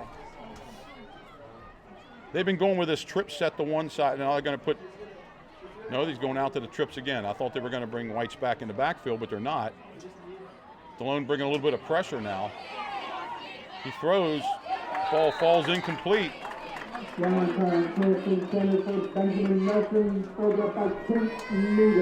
we're at 3rd and 10 with 1:56 left here. Ends up 3rd down for the Irish.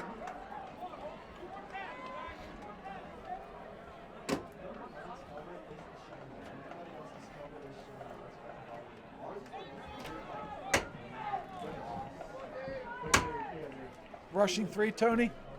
Yeah, they're going to rush 3. They might bring one of the backers on a blitz, but it looks like only 3 coming right now. Offsides, Delone.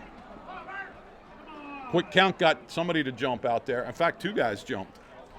Well, it certainly looked like Josh Fulton was coming on a blitz there. 3rd and 5.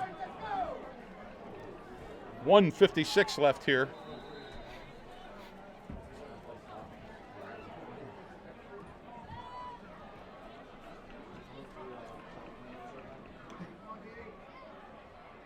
Gallatin back to throw, real quick pass. Nice play by Hefner there. Yeah. Kept him short of the first down. I think we're going to be 4th and 1, 4th and 2. 4th and 2. Clock running. I can't believe he's not using his timeout. Gallatin runs this ball.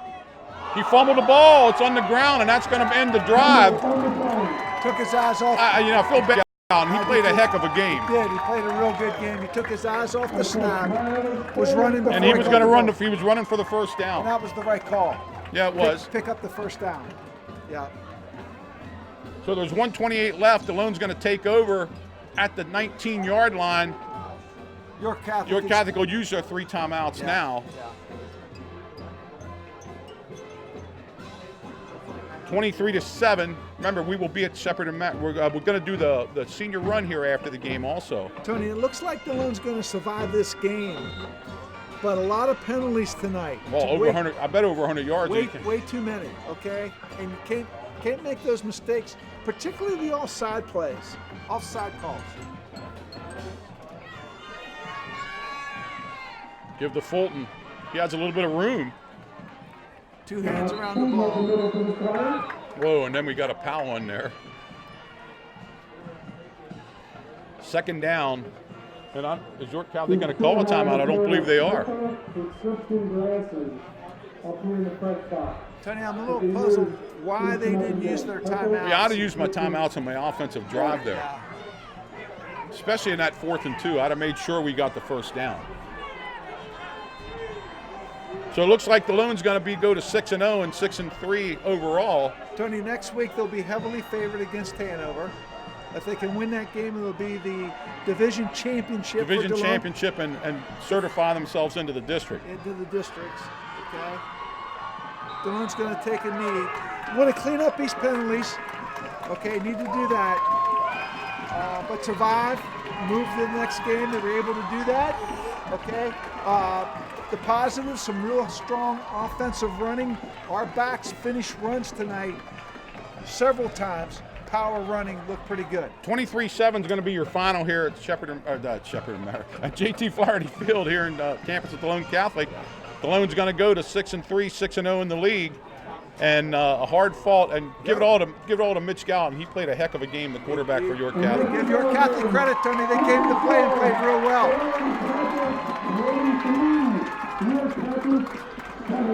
So next Friday night? Next Friday night we'll be at Shepherd and Mares. We're going to stay here, though, I think, to watch the senior run. We're going to get back off the air here and just let Bill take over from here.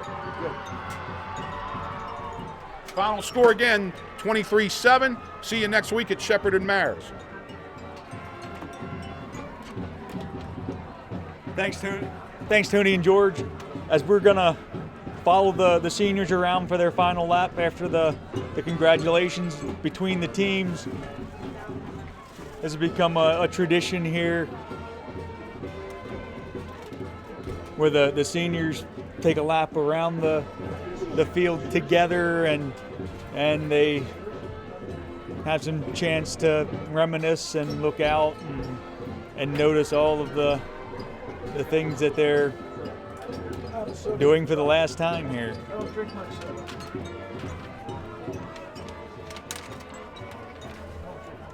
But this process is always a lot less bitter and a lot more sweet when we come out with a win. And it was a convincing win tonight, 23-7. Things didn't go perfectly. There were some penalties. I'm assuming the offsides on the offense was people lined up across the ball. That's something that needs to be addressed and fixed right away. But there was a lot of heart shown, a lot of extra effort, and they're out there celebrating at the moment. We're going to have Easton carry us around the field with the camera and follow the guys along. I'm going to not talk quite so much once the guys start going, because this is their time.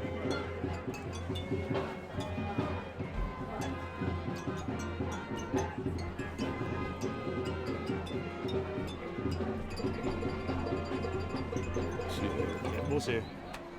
It's a good time.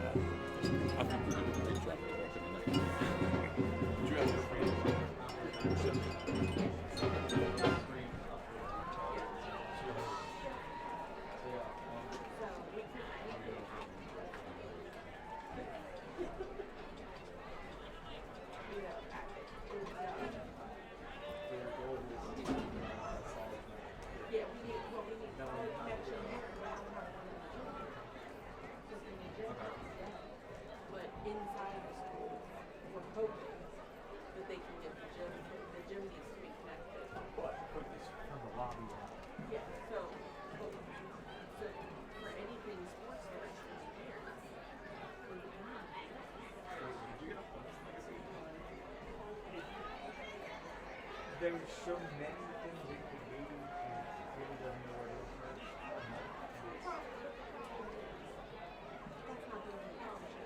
Yeah, and that's it. They need, and you just don't have to look at all somebody in the because what we need to do is trace the connection. We're not going to get traced. And, I mean, yeah, you think it's cut somewhere between the two, or you think it has to, when they did renovation.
Team still down on the field. Coach Zortman's debriefing a bit, probably celebrating a bit, and directing the focus towards next week with the big rival crosstown with Hanover.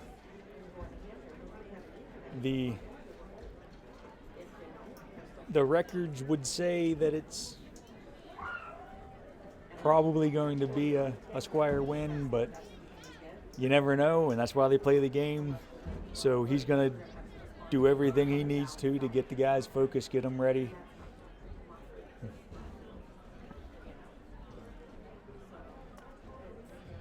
But he's really done a good job of putting guys in position to do good things, to do their best. Because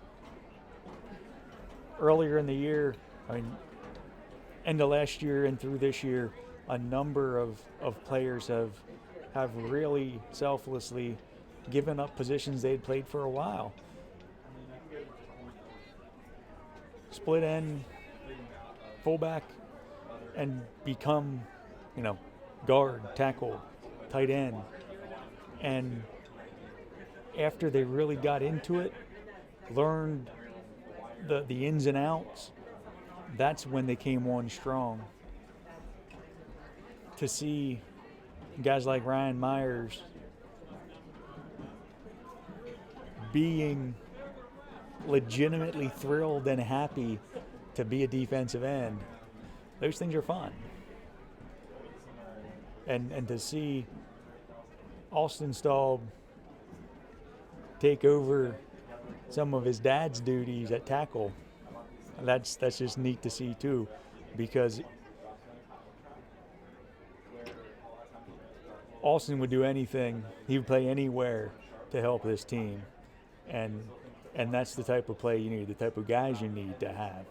And as these guys get ready and do their last chant together, and the seniors break off and go, I'm going to go back off the mic, but a lot of great things are happening this year, and it's really thrilling to be a part of it. I know Tony and George feel the same. The energy around here is really cool. And for they're going to be playing the Boys of Fall, but for the sake of copyright, we're gonna have to turn off the mic. But we're gonna stay here and stay through it.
As the seniors return to their team, we take one last group time together. They were playing the Boys of Fall in the background. This has become something really special for the guys doing this. And before we sign off, I just want to, reiterate how glad those of us who come back are to be here, and how proud we are of the guys. We'd be proud of them 9-0, 0-9, and everything in between. So from JT Flaherty Field here at DeLone Catholic High School, this is Bill Smith for Tony Weaver, George Nieder, my wife Danny, Zach Carter.